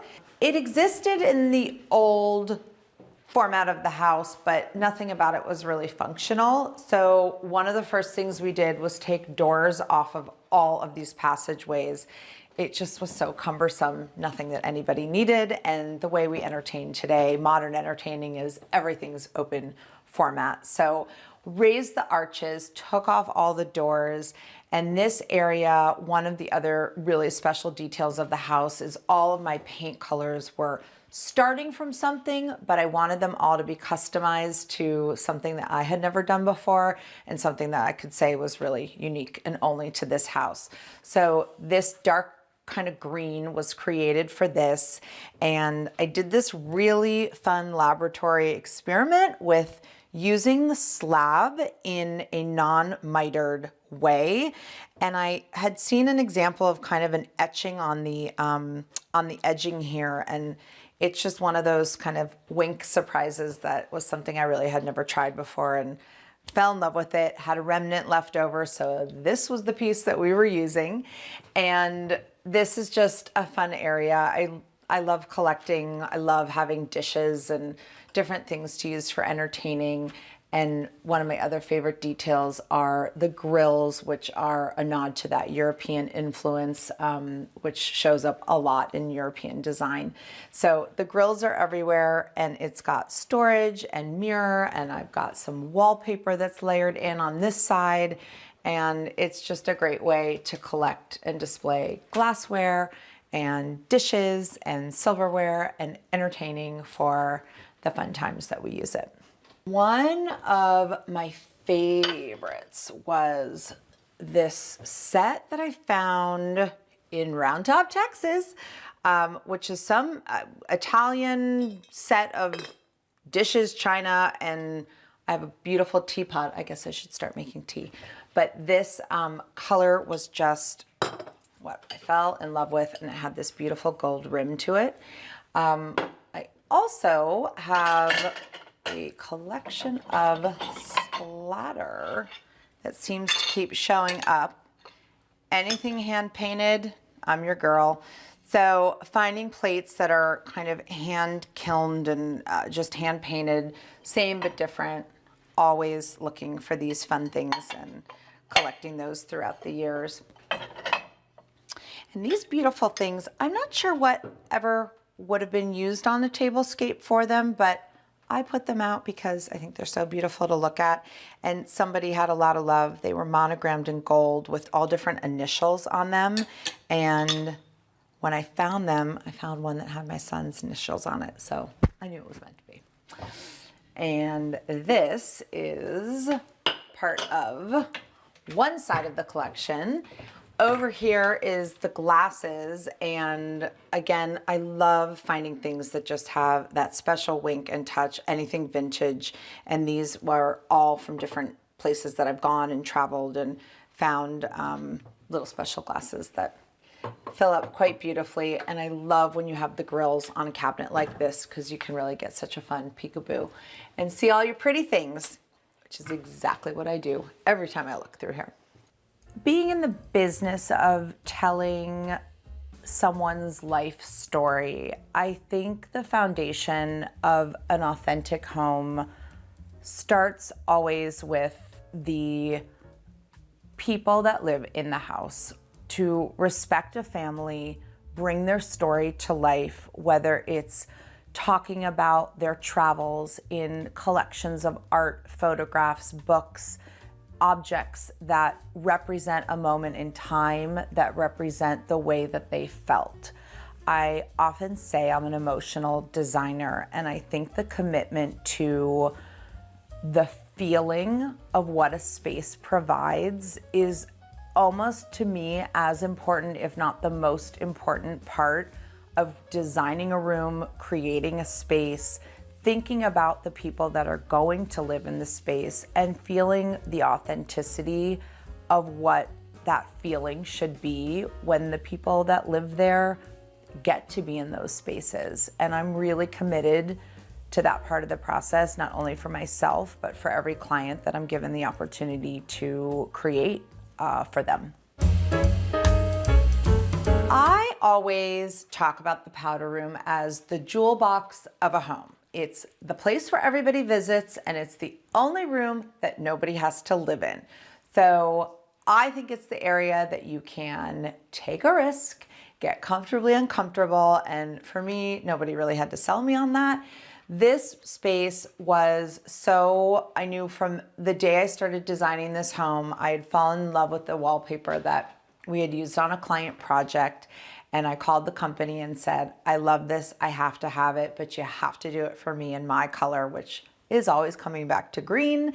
And I was lucky enough to work with them on both the wallpaper and the fabric, coordinating into this kind of modern toile on toile idea that I had to kind of turn that traditional idea on its side. And one of the things I love the most is, again, my passion for art. It feels like it's a Miro painting on the walls.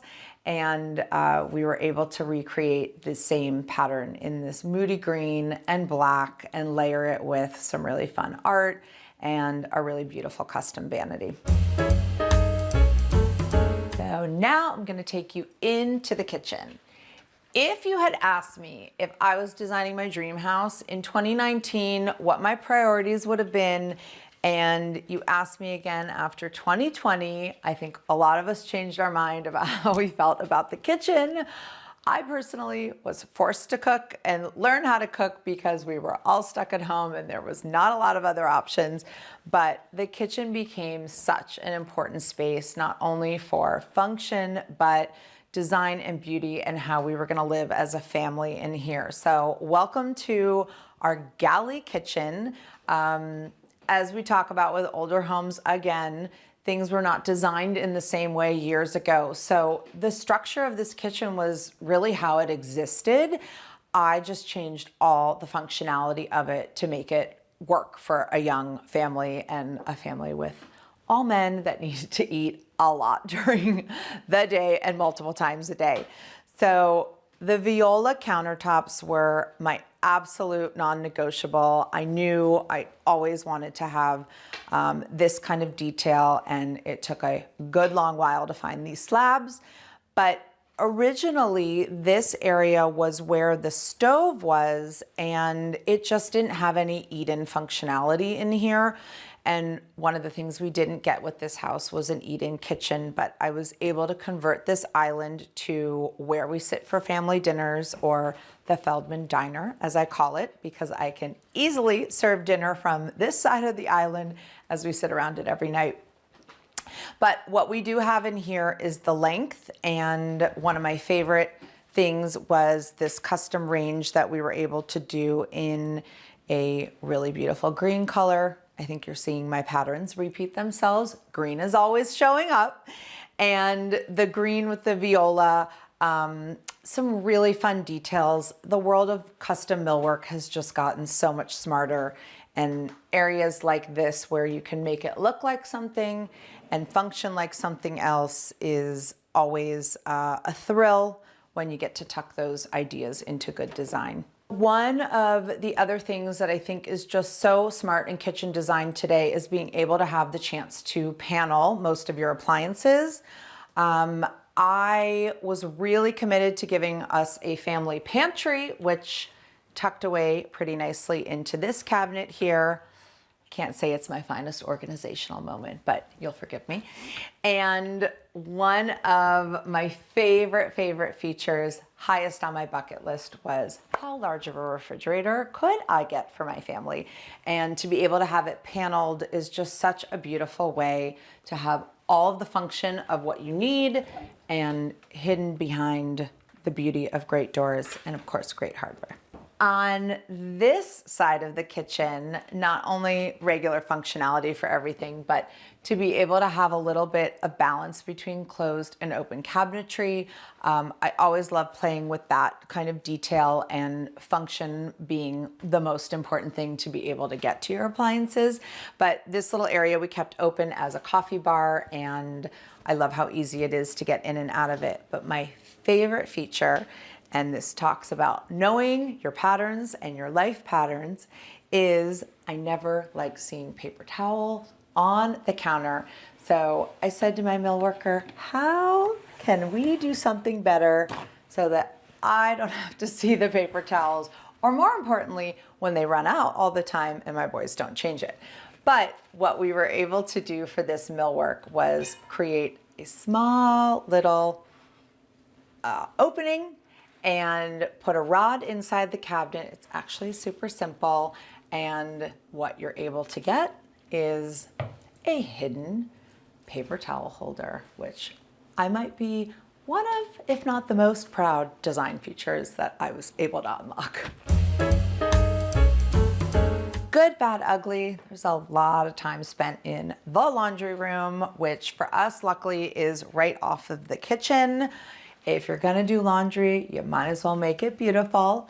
And I remember when I was speaking with my tile vendor and she said, you're gonna put that kind of tile in the laundry room? And I said, if I'm gonna spend the time that I need to spend in the laundry room, I want the floor that I want.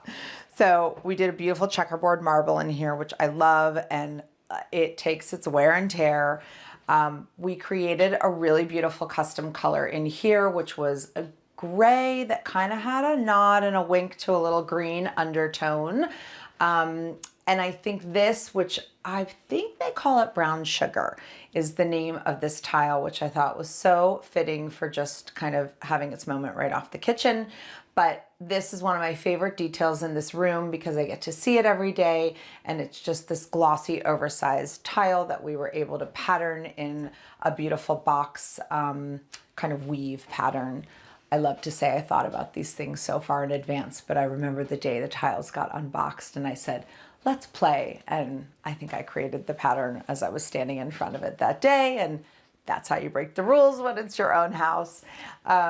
And then things that I kept consistent, the same faucet that was in the kitchen showed up again in the laundry room for consistency and just making all the details and the finishes kind of stay cohesive. But as we all know, I built this house for Frankie, so this is her area.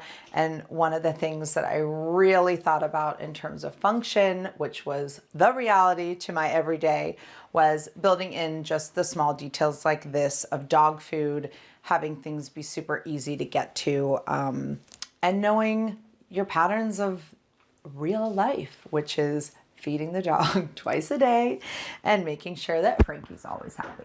The journey of decorating your own home, or I should say my truly first adult home for myself and my family, was a really interesting experience. I am a big rule follower and I live by that, and Jenn Feldman Designs lives by the rules, and that is how we operate.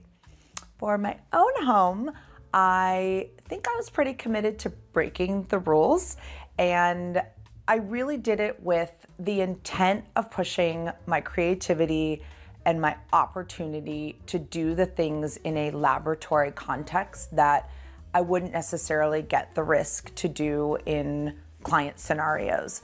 So I toggled a lot between what I knew I wanted always and pushing the boundaries to making sure it was something that I had never done before for somebody else, whether it was a color on the wall or a fabric that we had used, and I wanted it but in a different way. And I think there's a real journey of your own psychology and philosophies coming to life in an experience that isn't really something you can plan how you're gonna feel about it. So I will happily say I made it to the other side, but it was quite a journey. Off the kitchen, really interconnected, is the family room. I say to everyone, and I am no different, if you are up and awake in your house, 90% of the time, a family lives in the kitchen and the family room. So this is for sure the hub of our house. Super important goal was to have an oversized sofa, and I did everything possible to get that to happen, including moving air vents on the floor, and this wall, which was originally a French door going outside, as great as that would have been, it was not giving me the family room sectional. So we converted that to a window, and as a result, I was able to get probably one of the largest sofas that we've made of recent days, and we just live in this room, and we live hard, and most of the time you'll find my younger son playing volleyball off of this couch, much to my craziness. I hear that ball going all the time.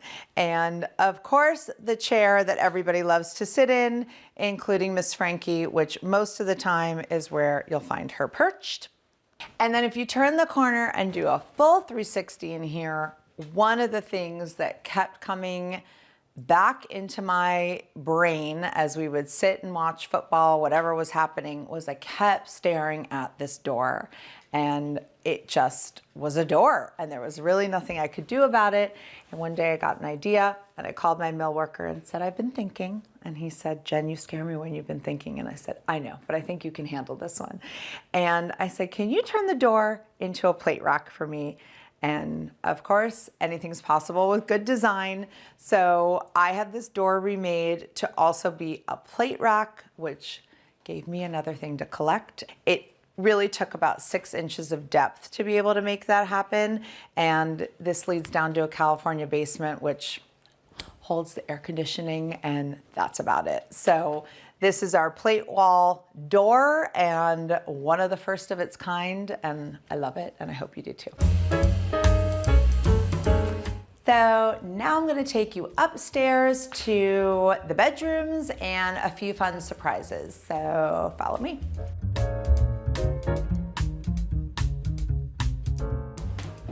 Okay, so welcome to the entryway into the primary bedroom part of the house. And I will tell you, when I first came and saw the house and this arched doorway was standing in front of me, and I said, this has to be original and no one is touching this.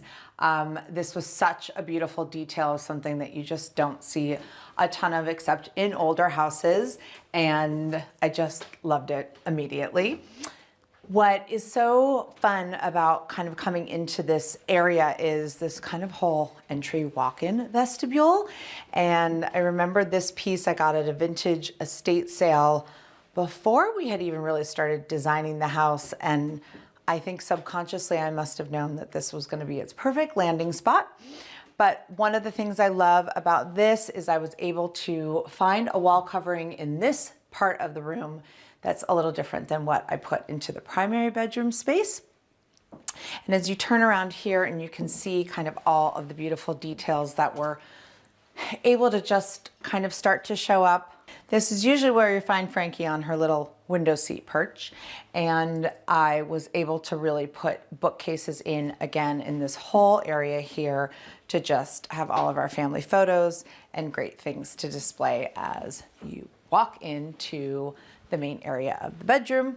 This was a really fun and different kind of twist of the space. The bed was on the other side of the wall, and I think a lot of times, even for clients, we always talk about the rules and where you have to put a bed and where windows are, and sometimes you just got to break the rules because it's just the way that the space works better. So one of the things that we did was turn the whole bedroom orientation around, and the windows on the wall, and it's just where it is. But because I was able to turn it, I was able to create a really great seating area that most nights you'll find me watching or binging some shows, sitting on the couch, and really getting to use this room in a different capacity. I would say the color of these walls is like a sunset salmon. It's got a little pink undertone. It's really like a watercolored rust. And I was really connected to textural papers for this house. And you'll see that show up in a few of the other rooms, but it just adds a really beautiful texture without really overemphasizing color. But I kind of like to think of it as a little nod to a sunset before I go to bed every night. Now I'm going to take you into my favorite part of my home, which is the primary bathroom. This was classic renovation at its best. Everything that we were able to do in here was to really give beautiful updated materials, functionality, and just all the things coming together to create a really beautiful Zen bathroom. Always thinking about storage. So the bathroom has just some great features to it and really lovely and calming, clean, simple, and timeless the way that I kind of always wanted it to stay.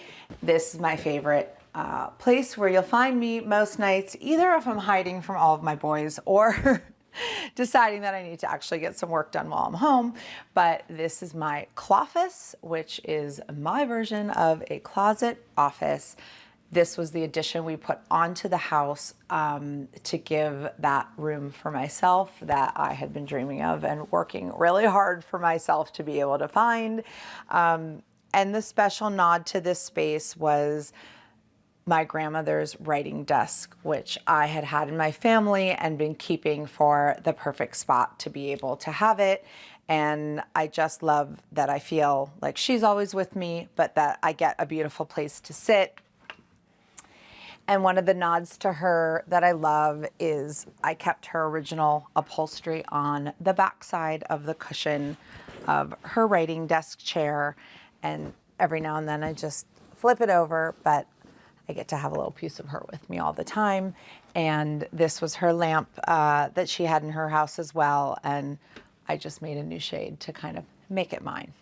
But this is my cloffice, and this is where I love to find all of my beautiful things. So glad I could show you. I love that I feel differently about different areas of my home all the time. I think that exploration is still a really active part about how I feel about living here.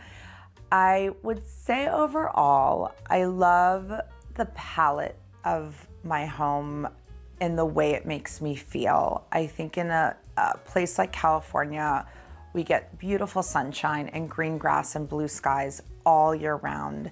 And I really wanted our home to have a mood and a feeling that had a seasonal Midwestern New York City feel, so that we could really move through our home in a way that I think we don't often get to move through seasons in a place like Los Angeles. A little moody, a little fresh, a little deeper with richer colors, and just kind of balancing all of that together. The word home means comfort. The word home means family, and the word home means authenticity to a space and a place in life that centers you and makes you feel safe. And I love that that's how I feel about my own home. And I love that I have given the opportunity to create that feeling for others.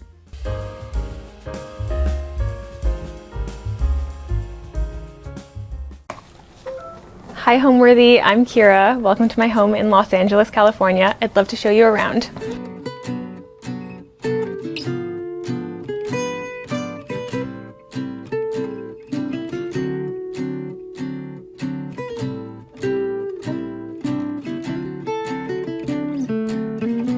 You're watching Homeworthy, where we believe every home has a story. Before today's episode, click the join button below to support all of the storytelling we do on this channel. Our growing community of members help to directly fund more videos so we can capture these extraordinary homes from around the world. So join today to receive early and exclusive access to new Homeworthy videos. Welcome to the living room. So this is a craftsman style house built in 1923. I feel like this house found me more than I found it. My husband and I were moving from Canada to LA, and it just so happened that my brother and sister-in-law were also looking to move, and they were looking for a new house. We were hoping to buy, but we figured we would end up renting. And my brother and sister-in-law, they found this property, and it actually has two houses on it, and you have to buy them together. You have to buy the whole property with both houses. which it turns out not that many people want, surprisingly. So we saw the house, we all fell in love with it, and we got really lucky and we got it, and now we live on this property, and my brother and sister-in-law are right beside us, and it's been amazing so far. So this is actually the first house, the first and only house I've lived in LA, so I consider myself very lucky. The best thing about this whole house is that it came with so much personality. Every room is a little bit different, and I didn't want to make the whole house totally uniform and cohesive, so I kind of just leaned into the personality of every room. So as you can see, this room has wood paneling and vaulted ceilings, so my mind kind of went to like a cabin. So what I wanted this room to feel like is that we're at like a cozy cabin in the mountains. So that's kind of how the decor in this room looks. So I used to think that you had to spend a lot of money on art, but a lot of my favorite things hanging in our house are actually very inexpensive. So these black and white prints here were $5 each at an antique store, and they're super cool. These are stills from 1950s action movies, and they suit the room really well. This here is another vintage find, and you can see the detail of the frame. It's hand carved and just super, super beautiful. We get questions about this area quite a bit. It's our little vinyl area, so we have all of our vinyls displayed in here, and then our record player, our speaker, and this is a Hay design lamp. I believe it's Scandinavian. A cool part of this room is this ladder that goes up to the crawl space up here. I'm curious what they used it for back then, but we just use it for storage right now. In this corner, you see a lot of the kind of Western accents that go with the cabin theme. So up here we have a vintage horseshoe and a cowboy portrait. We have a Route 66 bookend and a little silver plate that has horses on it. This is kind of my booze and books corner. So I was on the hunt for a fireplace screen for a really long time, and nothing was suiting the room, nothing was jumping out at me, and I just found this brass one on Facebook Marketplace, and it has the shell detailing. I'm a sucker for shells, I'm a sucker for kind of coastal items, so I found this, fell in love with it, went and picked it up, and I love how it works in the room. Over here, it's definitely hard to pick a favorite vintage item I've ever found, but this marble coffee table is just amazing, and I think it's something that we'll have forever. So it's definitely up there in my top 5. This rug is from Ruggable. It matches the tones of the coffee table perfectly, and honestly, we kind of have to have a Ruggable rug in our house because we have 2 dogs, and they drag in dirt sometimes, so. Cabinet items, we have the tennis rackets, and I just found this at an estate sale the other day. It is a frame in the shape of a boat's steering wheel. It's super fun. So this is our main living room and where we hang out the most when we have people over, but our second living room, or our family room, is where me and my husband and my dogs hang out the most. Let me show you.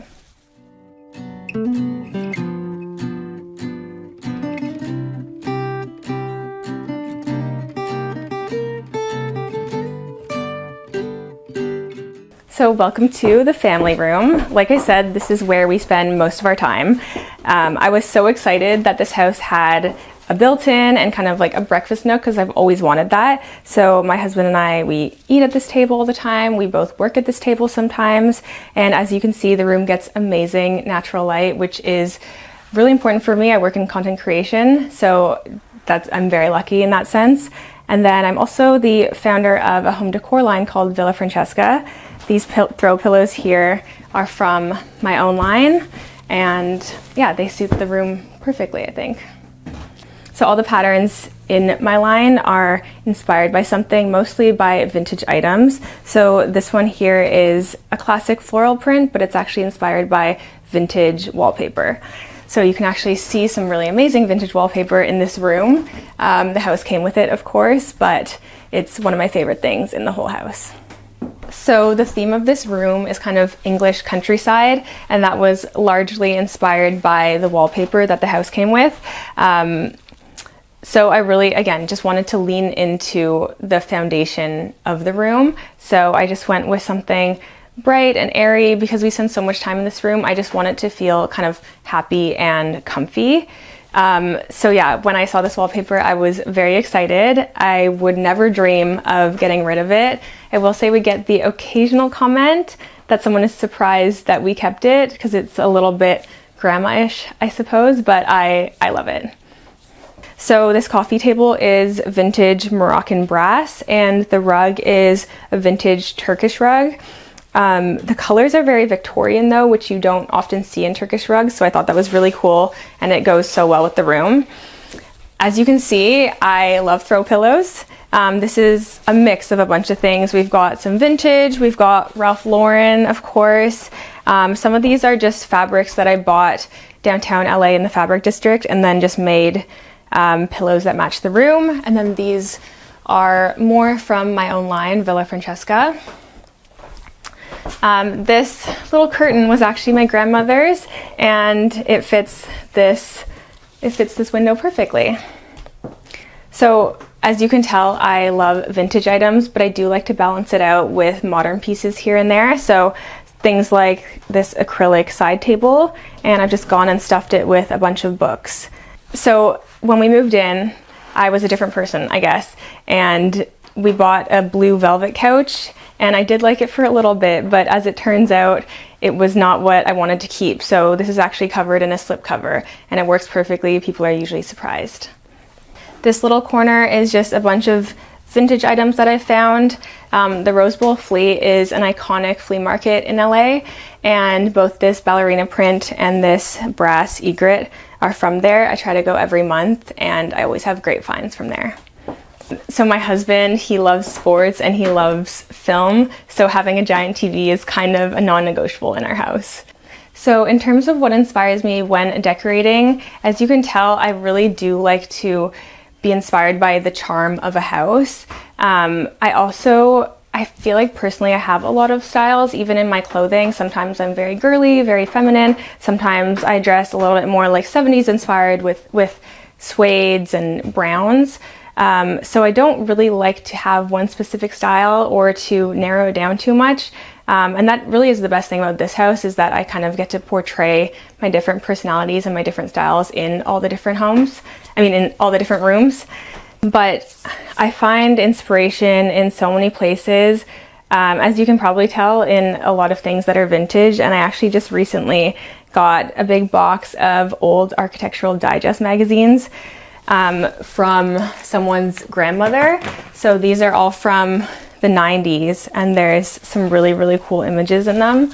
There's one right here as well. I really, really love the cover of this one. I feel like it's honestly so modern still.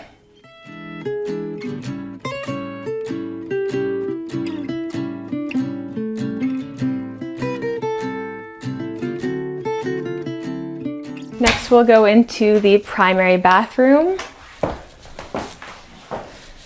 So the bathroom came like this. The previous owners had incredible taste, and we're really lucky we didn't have to do any major renos, at least not so far. So it's covered from ceiling to floor in this beautiful blue tile. It's so fun. And we have this clawfoot tub, and I have to say I wasn't a bath person before, but I had to become a bath person once I realized I had this tub. I really love when a room just makes an impact. So once again, I was so obsessed with this bathroom when I saw it, and the blues are they just make so much sense for a bathroom. And I added this sailboat painting, which I thought was kind of funny and a little bit meta, right over top of the bathroom. But this is really just a calming space with a book and a candle lit. Taking a bath in here, it's very serene, and it's very nice. The house came with the stained glass as well. I believe it was original to the house. Super beautiful, goes with the tile so well. And kind of a funny story, this bathroom looks out into our deck area, and this glass used to just be normal glass. not totally see-through. So if someone was using the bathroom in here and you were having dinner outside, you would kind of see a little bit too much. So I had to add this kind of frosted glass feature to give people a little bit more privacy. We also have this seat cover that is a little bit polarizing. People either love it or they hate it, but I think it's very fun. And I think I mentioned earlier, I really love kind of seaside and coastal themes. So I think it's great. Now we'll head into the kitchen.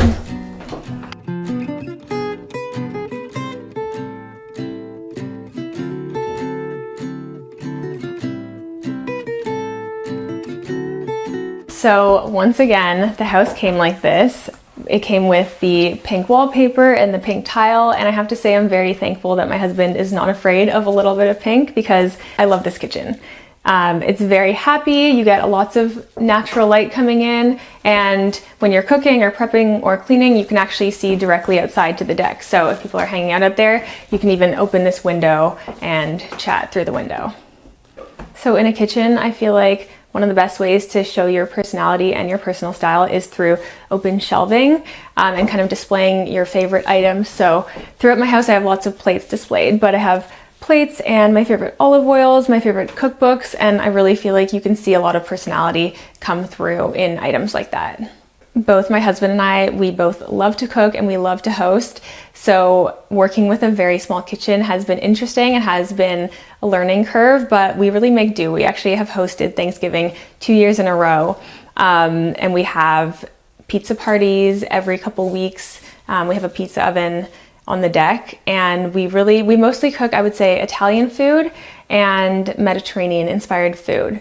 So I don't plan on getting rid of the wallpaper or changing out the pink tile, but because we love to cook, we do want to expand on our kitchen in the future. So we plan on using this additional room, probably knocking down this wall and then adding a full wall of additional counter space right in here.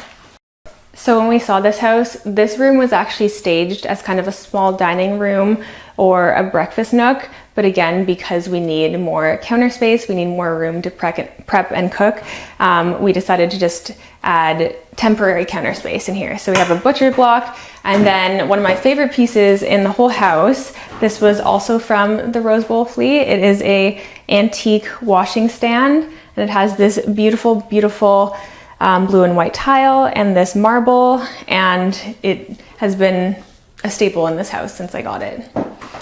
This little area is where I display all my functional but cute kitchen items. So things like my silver butter dish and my cutting boards and more olive oil.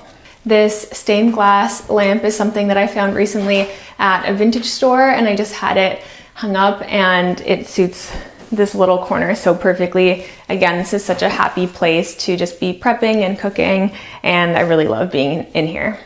So again, I love open shelving, I love glass cabinets, and I really use this as a way to display some of my favorite vintage glassware and serveware. So these are super fun, also from the Rose Bowl Flea. They're kind of like 60s Palm Springs style. We use them for Arnold Palmers in the summer. This is my favorite teacup. It has 4-leaf clovers on it. And then I have lots of fun floral plates like these and this, and crystal glassware is my favorite thing to drink out of. So this plate is actually from Lucca, Italy, which is a small town not too far from where my Italian family is originally from. And it's also not far from where my husband and I recently got married this summer. Now we'll head over to the newest space in our house, which is the deck.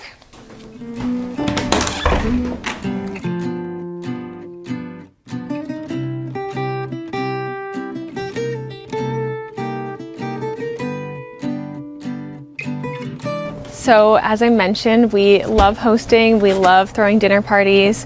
And when we moved in, we didn't have much outdoor space, so building a deck was kind of a top priority for us. So when we bought the house, you can see actually the wood, you can see the old wood here, and it was just a narrow little walkway as well as a gravel pathway going this way. So you could just barely fit a dining table. So we just built this in the fall and we use it constantly. So my husband and I, we love to host dinner parties. We usually collab on the food, but I love doing the tablescapes. So I usually have a theme, whether it's pizza night and it's a totally Italian theme, or it's just like a nice lunch we're having. I would do something more like a blue and white coastal theme. But really, I would say we have people over every single week. And we also have guests come to stay with us in LA all the time. So having a place to hang out outside is really important for us. And we're also from Canada, so making use of the outdoor space throughout the entire year is amazing, because in Canada you usually only get a couple months of that. So I don't know if you noticed inside, but we actually don't have an oven. And because we like to cook, we've really had to improvise and find new and creative ways to cook. So we use our barbecue all the time. And I recently bought my husband a pizza oven for his birthday, and we've been using this constantly. He's really nailed the homemade dough, and it's probably one of our main dinner parties that we have now. So home means to me making it somewhere that I really want to be. Don't get me wrong, I love traveling, I love going out, I love trying new restaurants, but I really am always aiming to make my home feel like the place that I want to be and feel like my own little haven, and also somewhere that my friends and family want to be. We're really lucky. We have people come visit us all the time. Actually, just last month we had 3 straight weeks of guests coming to stay with us, and that's definitely the norm. And people, they often just say that they love being here, they love hanging out, they love coming to our dinner parties, and that means everything to me. That's just exactly what I'm going for. And you know, our house isn't huge or anything, but I think it's very comfy and it's a very kind of happy and cozy place to be. So I never would have dreamed that we'd live beside family. I feel like in this day and age, that's so hard to come by. So we're very, very lucky that we live beside my brother and sister-in-law. We hang out with them almost every day, I would say. And it's just like having a little built-in community. So it's really lovely. So we have a little fire pit area over here, and this is where people usually gather while we're still cooking. They grab a drink and they hang out over here. And then as you can see, the backyard extends up there. We have a ton of garden space, and we actually have grapefruit trees and lemon trees. So when we need something, we just run out and pick it from the tree, which is really awesome. And we have 2 dogs, and they absolutely love having this giant green space to run around in. Now I'm going to take you upstairs to our primary bedroom.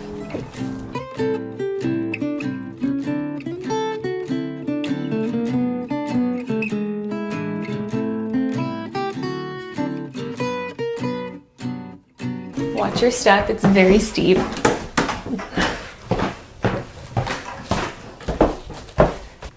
Welcome to the bedroom. So for me, I always want my bedroom to feel very calm and peaceful. I never want it to feel cluttered or even like it has like too much color. So as you can tell, the theme is kind of blue and white. It's kind of coastal and seaside. And the reason I went with that theme is because the wraparound windows really make me think of a cottage or even a tree house. But the windows, as well as the walls were previously wood paneling, as you can tell, and now they're painted white. And it kind of reminds me of shiplap and gives that sort of seaside feel. So I personally love the coastal look. I don't think I could commit to an entire house of that aesthetic, but I really love it for the bedroom, and I really find it very peaceful and like it's somewhere I want to be. So this little mini bench is from Olive Ateliers, which is kind of an iconic shopping spot in LA. And then I've just outfitted it with a couple seaside inspired items like my sailboat and my shell. And then this is a vintage frame and a vintage candle sconce. My husband says this looks medieval. And then the photo in here is from Capri, Italy, which is one of my favorite spots. For bedding, I always love linen. I just find it so airy and light and comfy. So I would say my bed is usually covered in linen. And then these are more pillows from my brand Villa Francesca, and they are inspired by Delft tiles or Mediterranean tiles. So this is one of my favorite corners in the house. I absolutely love lamps. I don't know if you could tell, but I think this one is my favorite one. It's a vintage Ralph Lauren lamp. And then I have it matched with some plates on display up here. And this one is from Maine and it has a lobster on it. And fun fact, lobster rolls are my favorite food. So it goes with the coastal vibe in here. The rug in here is just from Zara Home. I actually find that they have really great rugs. And the rug on the other side is from the Citizenry, and the quality of their rugs is always amazing. So I recently found this painting at an estate sale, and it looks a lot like El Matador Beach in Malibu, which is one of my favorite beaches here. So I was really excited to find it, and it was actually only $5, which is crazy. A cool feature in this room is this built-in mirror, and people are always very surprised, but this door leads to a bathroom. It just looks like it's a closet, but it's a bathroom. But this kind of built-in arched mirror is very beautiful. So when we moved in, this was kind of a nothing room. There was nothing in it, and I decided to make it kind of a vanity room. So I added this toile wallpaper that goes with the rest of the bedroom, a little vanity console, and it's just where I keep my perfume and some of my jewelry and other trinkets. And it's actually just a walkway into our closet, which is right through there. Honestly, my best advice for sourcing vintage is to just do it a lot. Whether you're going to estate sales or thrift stores or flea markets, I do find that you just have to have patience and you have to go pretty often and just kind of keep your mind open. Also be aware of what you're looking for and what you need in your house, but I do feel like just like having an open mind and sifting through things, and you're more than likely gonna find something awesome. Thanks for watching. Be sure to go to homeworthy.com for exclusive content, shopping guides, and so much more.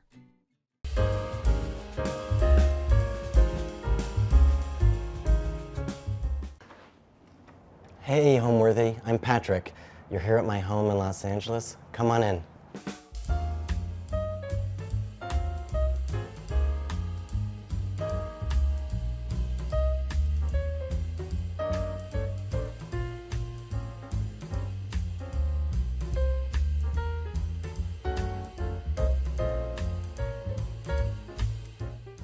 You're watching Homeworthy, where we believe every home has a story. Be sure to visit our website, homeworthy.com, to discover amazing furniture, art, accessories, and more, all handpicked by our editors to help transform your house into a home. All of the items are inspired by the episodes you see here on Homeworthy. Enjoy!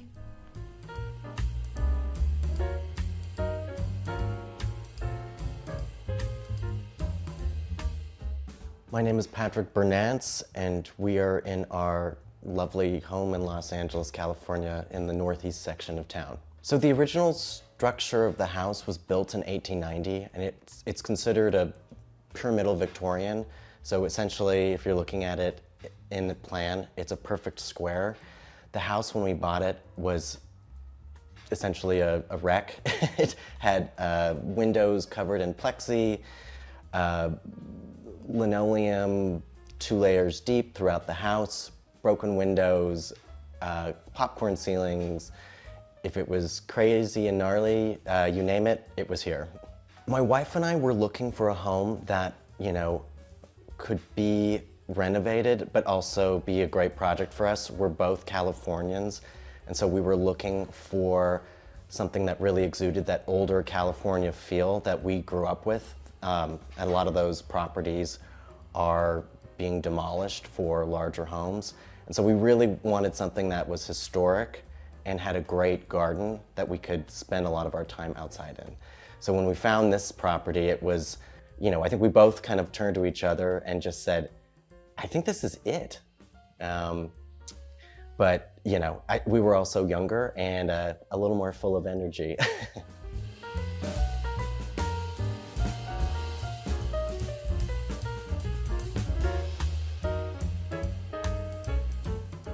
So we don't have a proper entry foyer in this house. When you come in through the front door, you're essentially brought into the living space.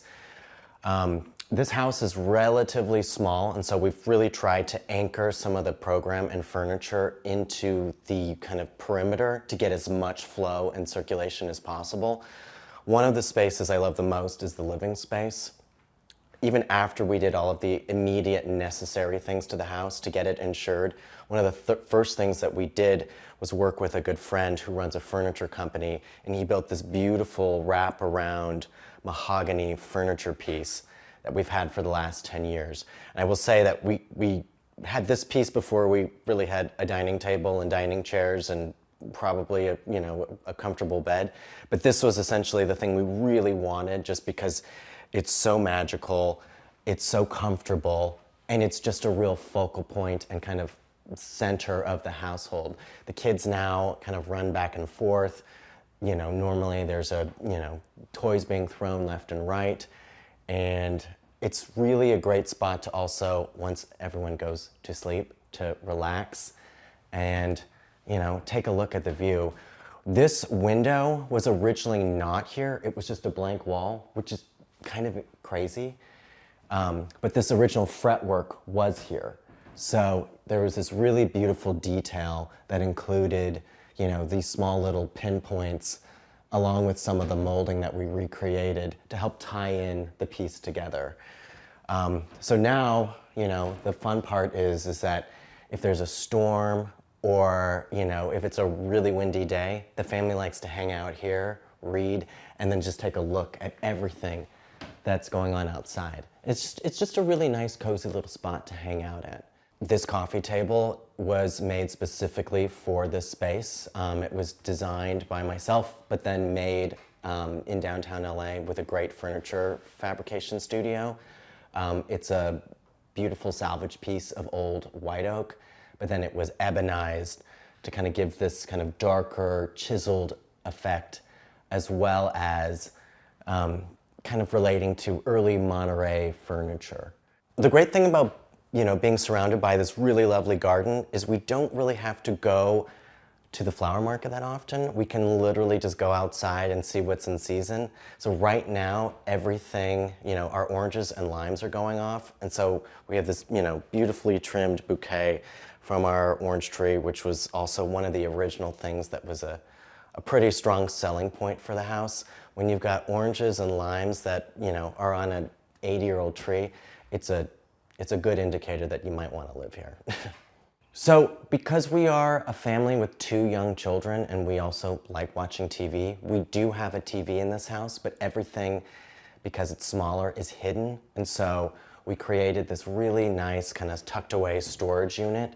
So the TV, when the kids want to watch it, is just right here. And then at the end of the day, when I don't want to see it, it just hides.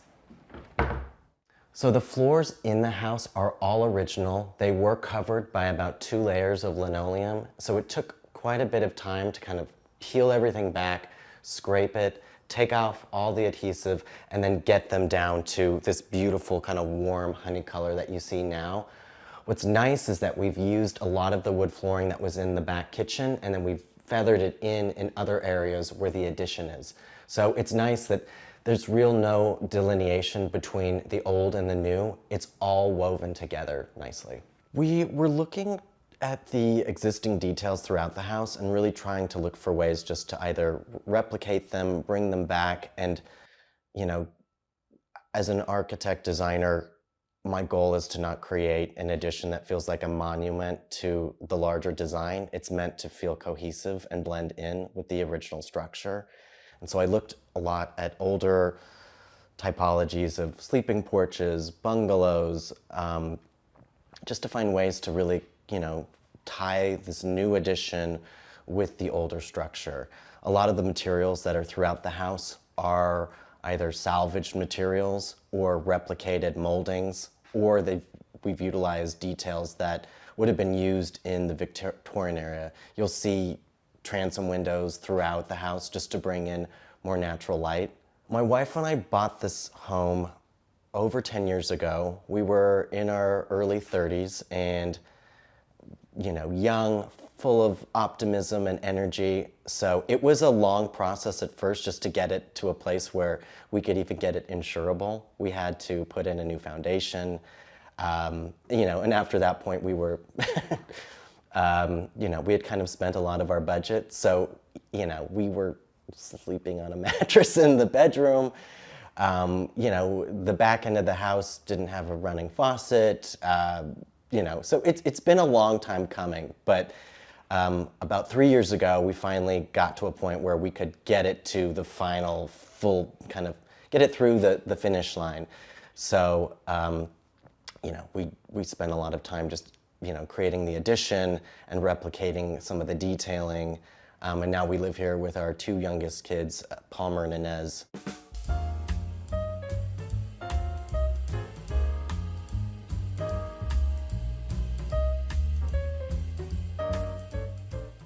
So this space is an extension of the living space. We tend to call it the den. It originally was much lower, covered in glitter paint, linoleum, and kind of, I mean, there was cardboard on the walls. And so we opened everything up just so it would feel like a larger extension of the living space. There was an original wood stove moment in this, but the stove was so old that we needed to replace it. But this is also a great moment where we hang out as a family. You know, a really relaxing thing to do is to just light a fire at the end of the day, you know, even have dinner on the floor, and it's just a really lovely, magical moment together with the kids. We are a family of 4. Toys are generally pretty much scattered around, but we do have some really kind of larger storage components in the house where things kind of can get tucked away. So when we have friends and family over, it doesn't just feel like, you know, a play zone. So larger closet has the toy section where we put things away at the end of the day.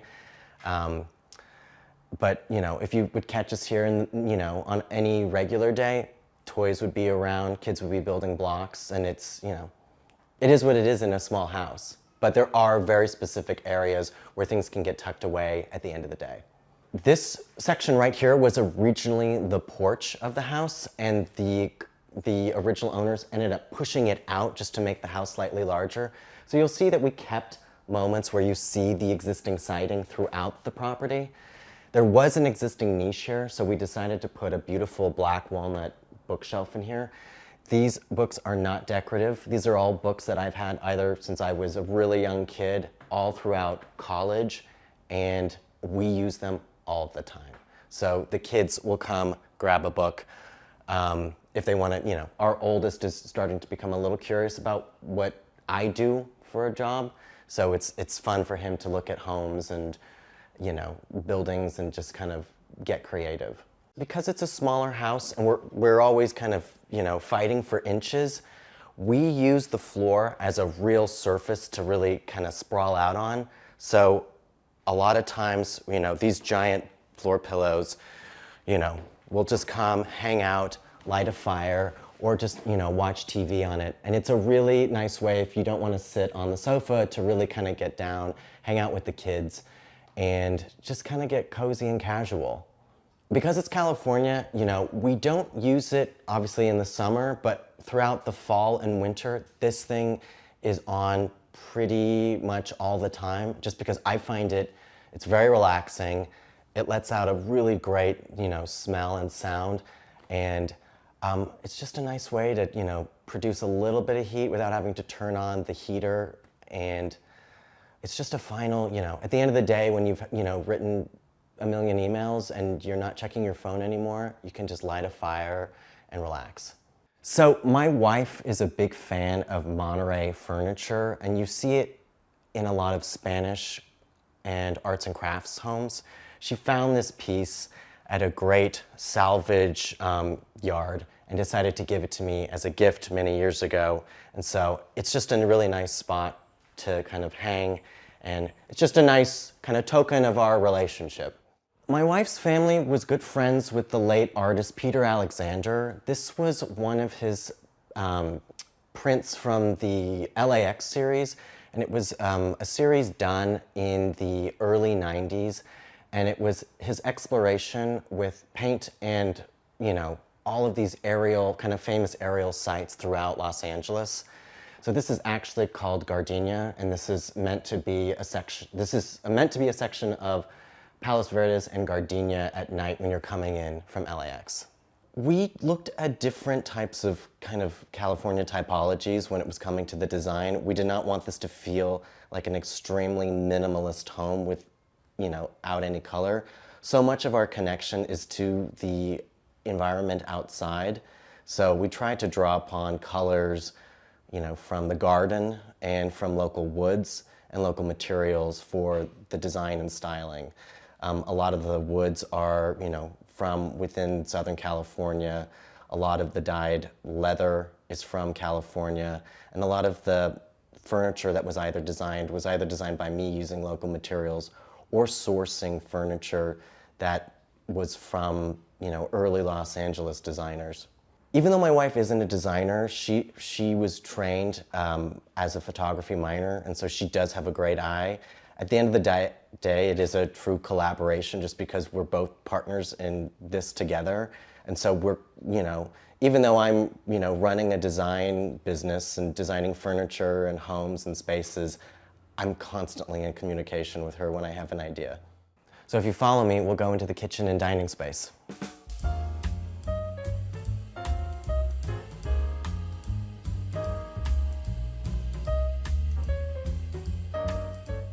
So the kitchen was originally a much smaller space, about a third of what you see now. And the ceilings were, essentially as high as the top of my head. And if you jumped on the floor, the whole structure shook. And so essentially the whole thing just needed to be demolished and rebuilt. So we ended up building this large new addition and tried to maximize on space and light.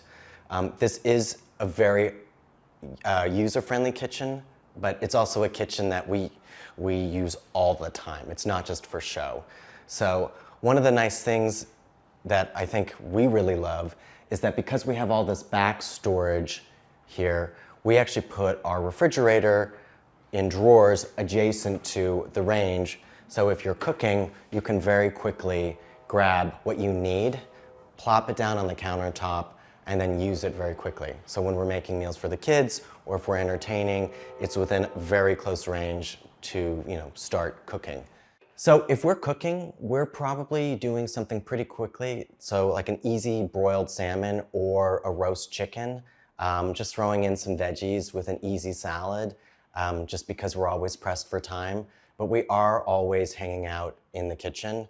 The nice thing is that when we have guests in this space, if I'm here and trying to assemble things, I can have a conversation with them. My back is not to them.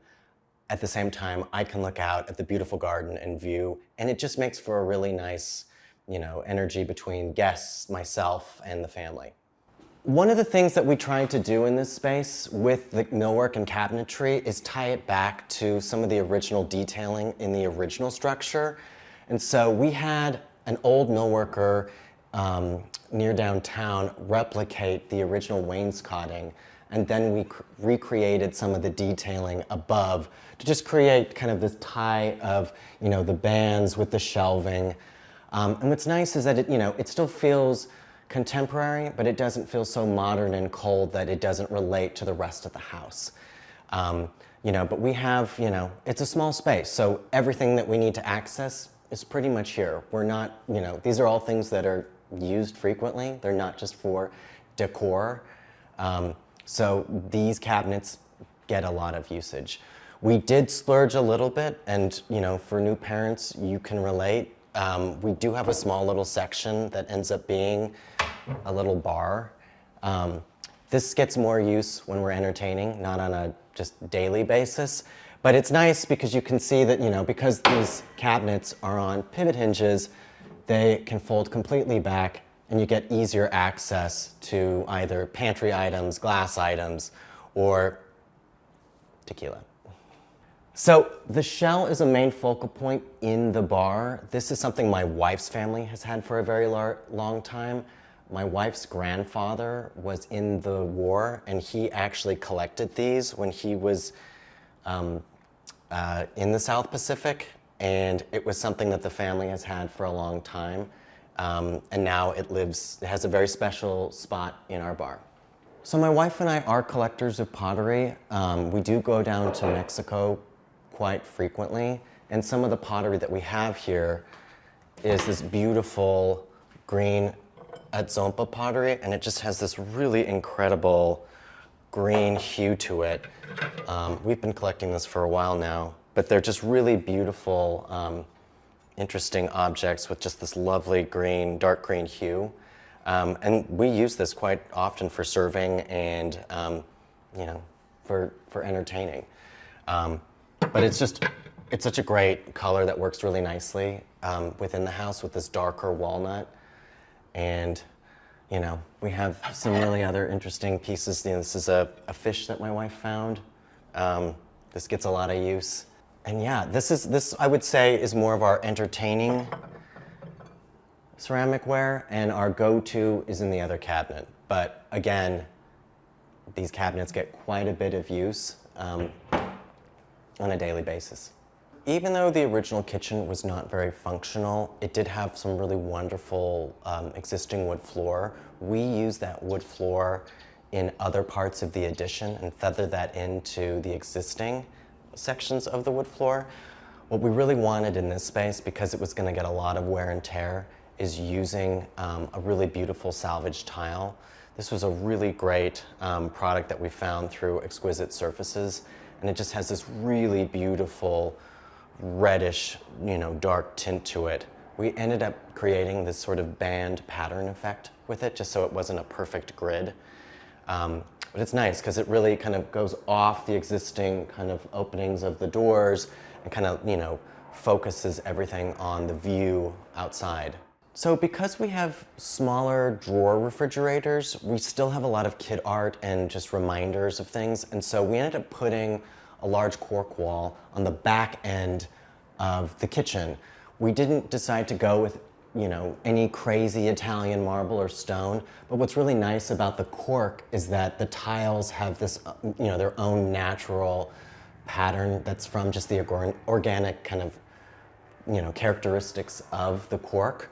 So, you know, we put recipes up here, kid art, you know, even some of our ultrasound photos just of the children, and then artwork from friends and family. It's nice because we just really kind of create a collage of our life on this back wall.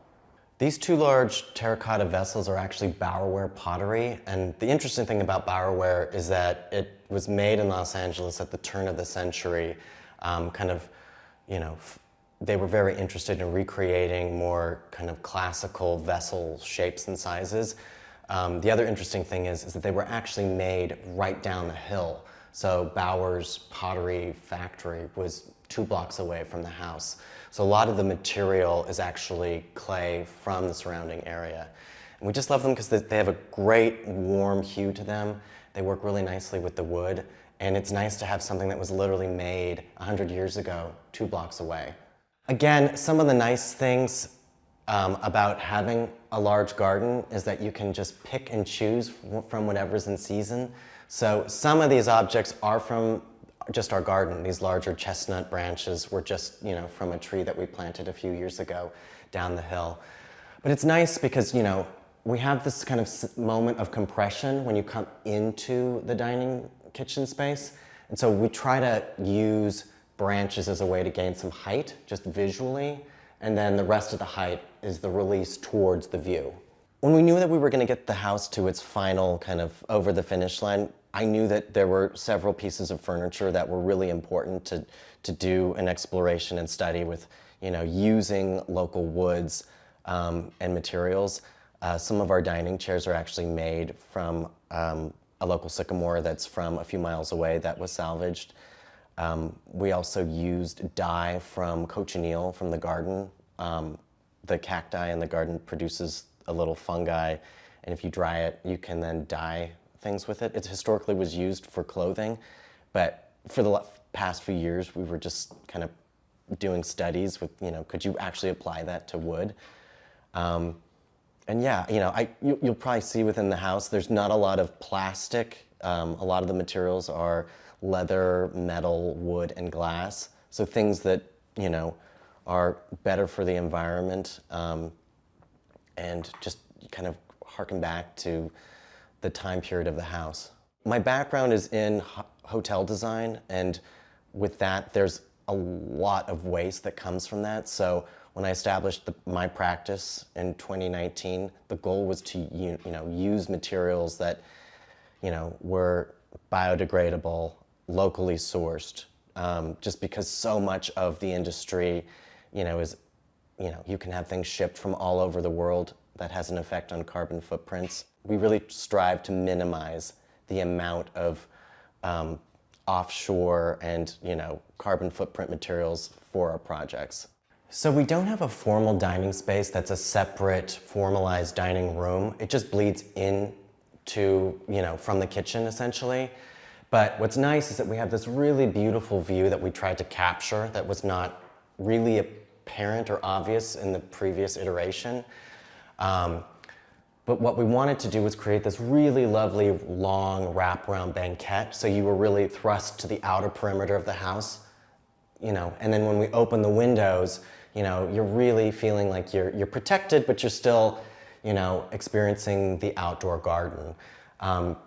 We tried to match the color of this, kind of dark green stain, and then we matched it with the banquette, just so everything feels consistent and continuous without feeling like a separate piece of furniture.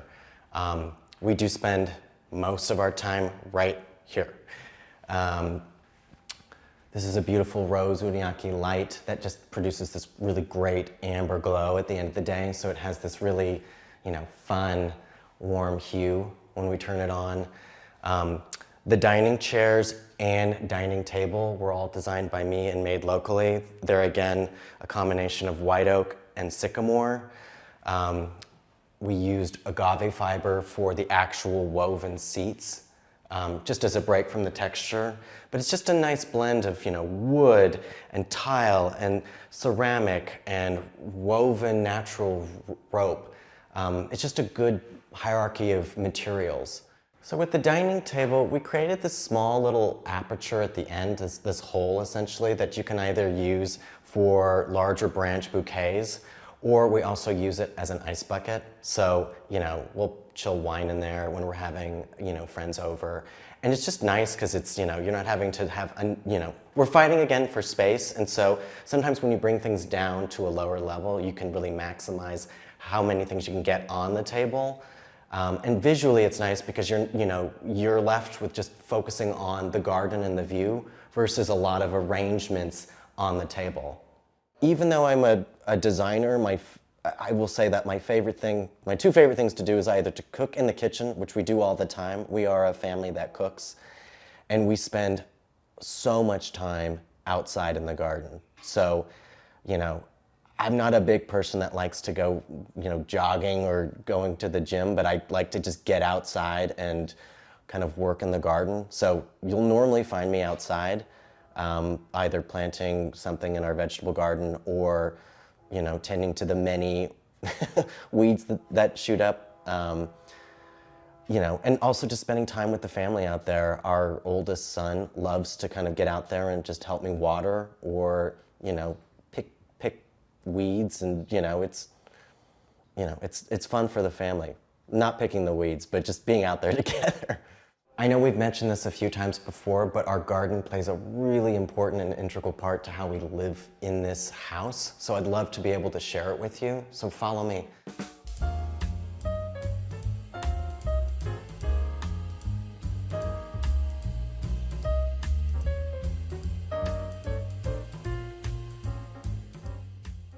So one of the selling points of the house was this incredible garden. A lot of these older mature trees were here, but I will say that the rest of it was a combination of old oil barrels, probably a dozen abandoned, automobiles, and just essentially buried garbage. We still occasionally, when we're planting something, we'll find, the remnants of an old toaster, or just yesterday while we were cleaning up, we found a collection of old forks and an axe end. So, there's always surprises in this garden.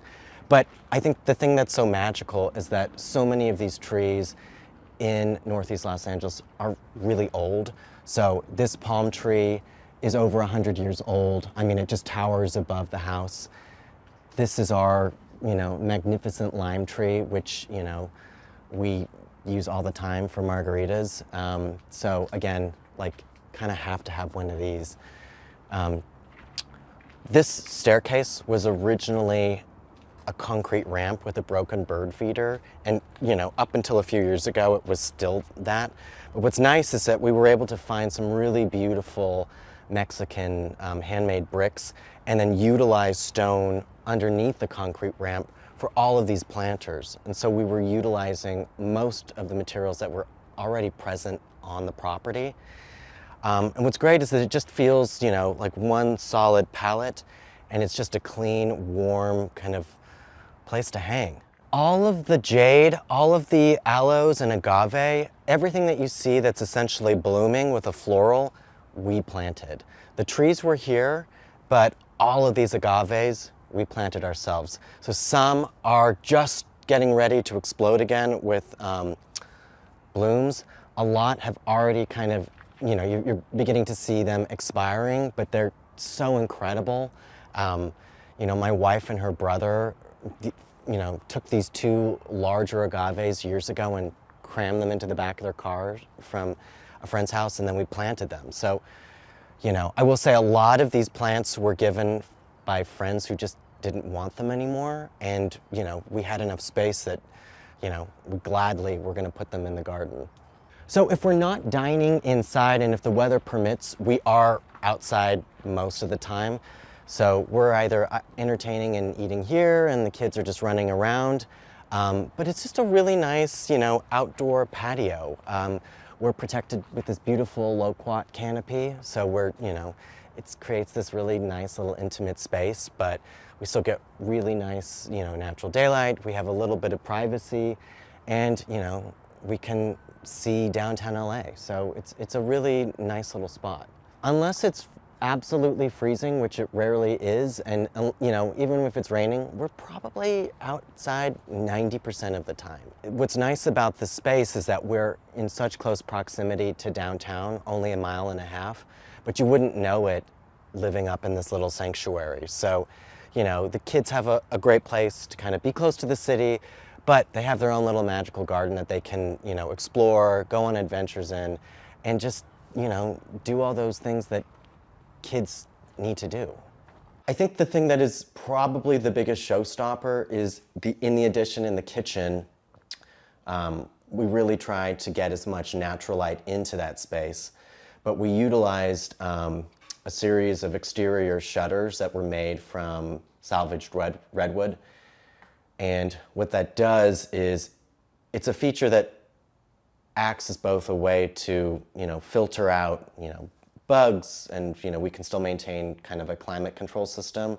It's also great because we have this beautiful wraparound bench, which is beautiful and great, but we also have a toddler that's learning how to walk. So when you close the screen, it's nice because we can, everyone is safe, and we can have dinners, and it's a really kind of romantic spot to hang out with friends and the family.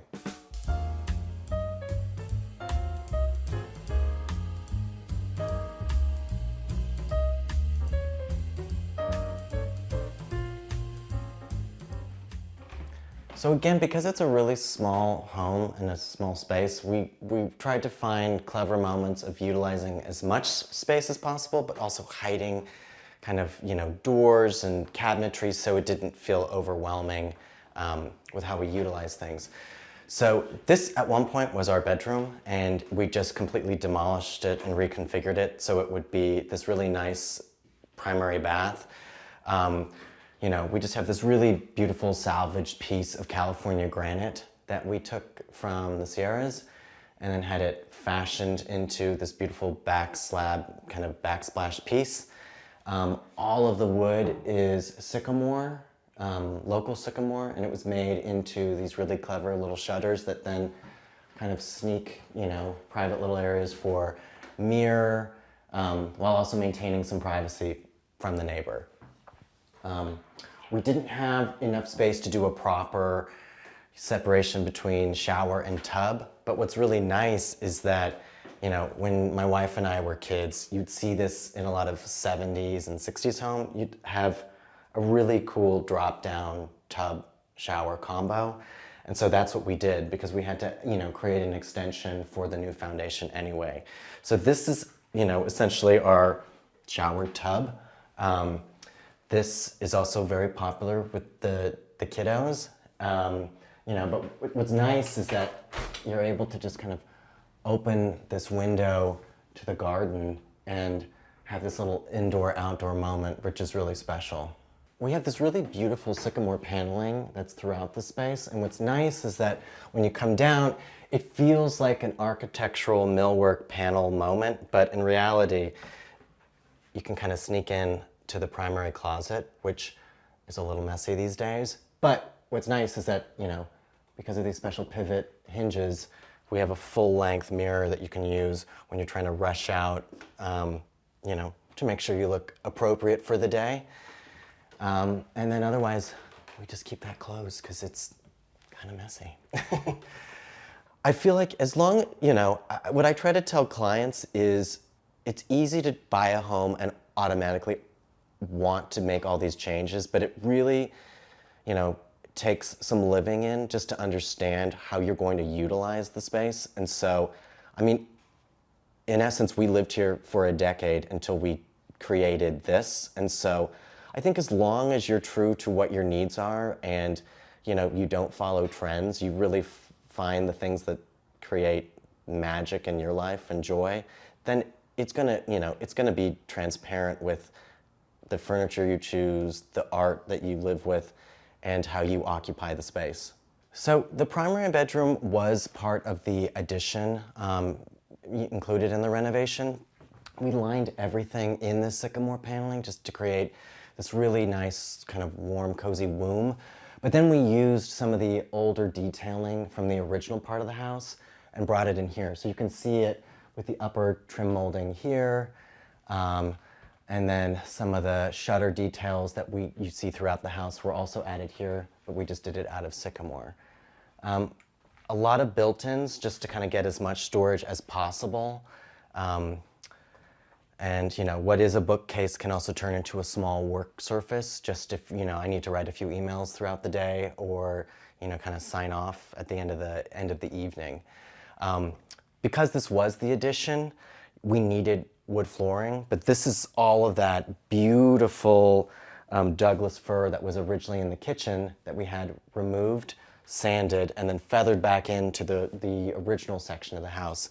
So again, it just feels really consistent without it feeling, like an homage or a time capsule to, 1890. A lot of the walls throughout the bedroom and bathroom are made with a really nice Texton plaster finish, which just gives a really nice earthy hand to the walls, so it doesn't feel so perfect. This painting was, it's a Carl Schultz. He's just a very interesting early California painter that did a lot of nightscapes. And so to us, it was just this kind of, again, the colors throughout the house are, represented in this painting, but it's also just emblematic of, I think, a time period that my wife and I, I think grew up with, and we can relate, maybe it's our grandparents' homes or our relatives' homes, but it's something you don't see that often anymore.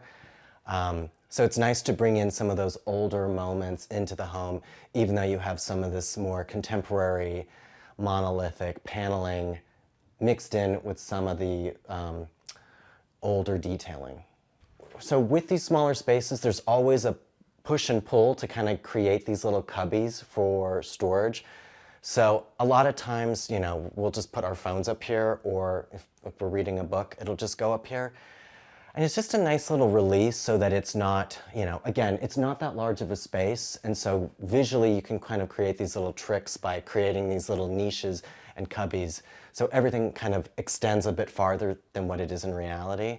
But yeah, we lined the back headboard piece in this really beautiful rose tarlo, kind of saffron colored fabric.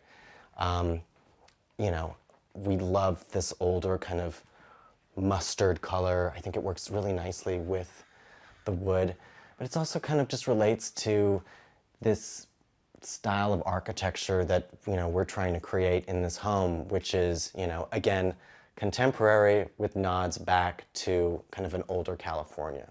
I think for as long as I can remember, I've always been interested in space and, even, now it's getting into the essence and idea of home. it can even be, you know, when I was a kid and we moved, you know, for you 90s kids, you'll probably remember the movie Harriet the Spy. I would kind of deck myself out in that kind of outfit and climb into model homes and hide when other people were, you know, touring them. And I think it was just a way to understand what people were looking for in a home, but it's also just, you know, me being a ridiculous kid and trying to get away with stuff. But yeah, I guess I've just been interested in how people occupy space and how you can create space, how you can blend space together, and how that, you know, affect your home, your garden, you know, your commercial space, and so forth.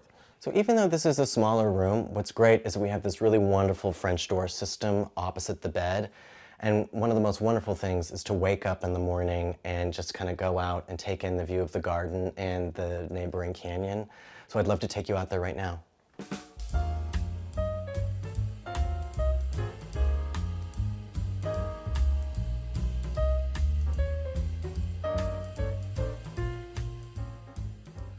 So this patio extension, porch extension, was a real easy way just to get a little more real estate off of the bedroom without it being an actual kind of conditioned space attached to the, you know, the interior of the house.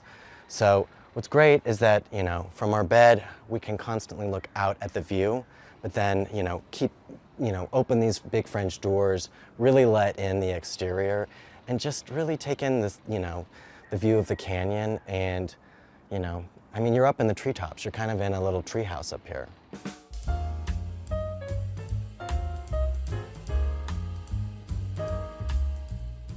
So the hallway that leads to two of the bedrooms is very efficient, but we added these transoms throughout to get as much natural light into the smaller space as possible. We lined the upper skylight with a beautiful warm oak just to kind of give this really nice late afternoon glow to this hallway. This sconce was made by Natalie Weinberger in New York City. She and I were kind of discussing this piece for a while, and you know, we wanted this really beautiful candlelight moment to be placed at the end of the hallway that we could, you know, light at the end of the day, just to kind of wind down, get your brain ready for bed. And she came up with this really lovely design that we use quite often. You know, what's nice about this hallway is that, you know, it's a small, intimate space, but by utilizing these pocket doors, you know, you can really, you know, pack quite a bit of punch in just in terms of, you know, fighting for inches. You know, we added transoms throughout the hallway just to get as much natural light into these smaller spaces. So in the kids' bathroom and the guest bathroom, you know, it's a very compact little zone, but we're able to fit it all in. So there's a real interesting kind of little small compact sink. We found this really old Batchfelder ceramic tile piece that was a soap dish, and we just embedded it in. So it's a really fun 100-year-old object that's just embedded in the plaster. But then we use this as our kind of main medicine cabinet, so we're really able to kind of utilize quite a bit of storage that's off behind some of the plumbing. You know, again, additional storage underneath the sink. This is a really beautiful tile from Spain that we found that was here in California that was just in excess, so we decided to use it just because we didn't need that much. And then we just found an old porcelain cast iron tub and just, you know, placed it in as an alcove. And, you know, it's a small space, but it's still kind of a magical space with the skylight, this really fun fabric. And yeah, I think deep down, even though I love to travel, I really am a homebody. I just am looking for that safe space away from, you know, a lot of the stress and chaos from the world. And even though we are here as a family, which can have its own, you know, little kind of micro stress moments, it's just a great place to just hang, have conversations, and spend quality time with one another. Thanks for watching. Go to homeworthy.com for exclusive content and shopping guides.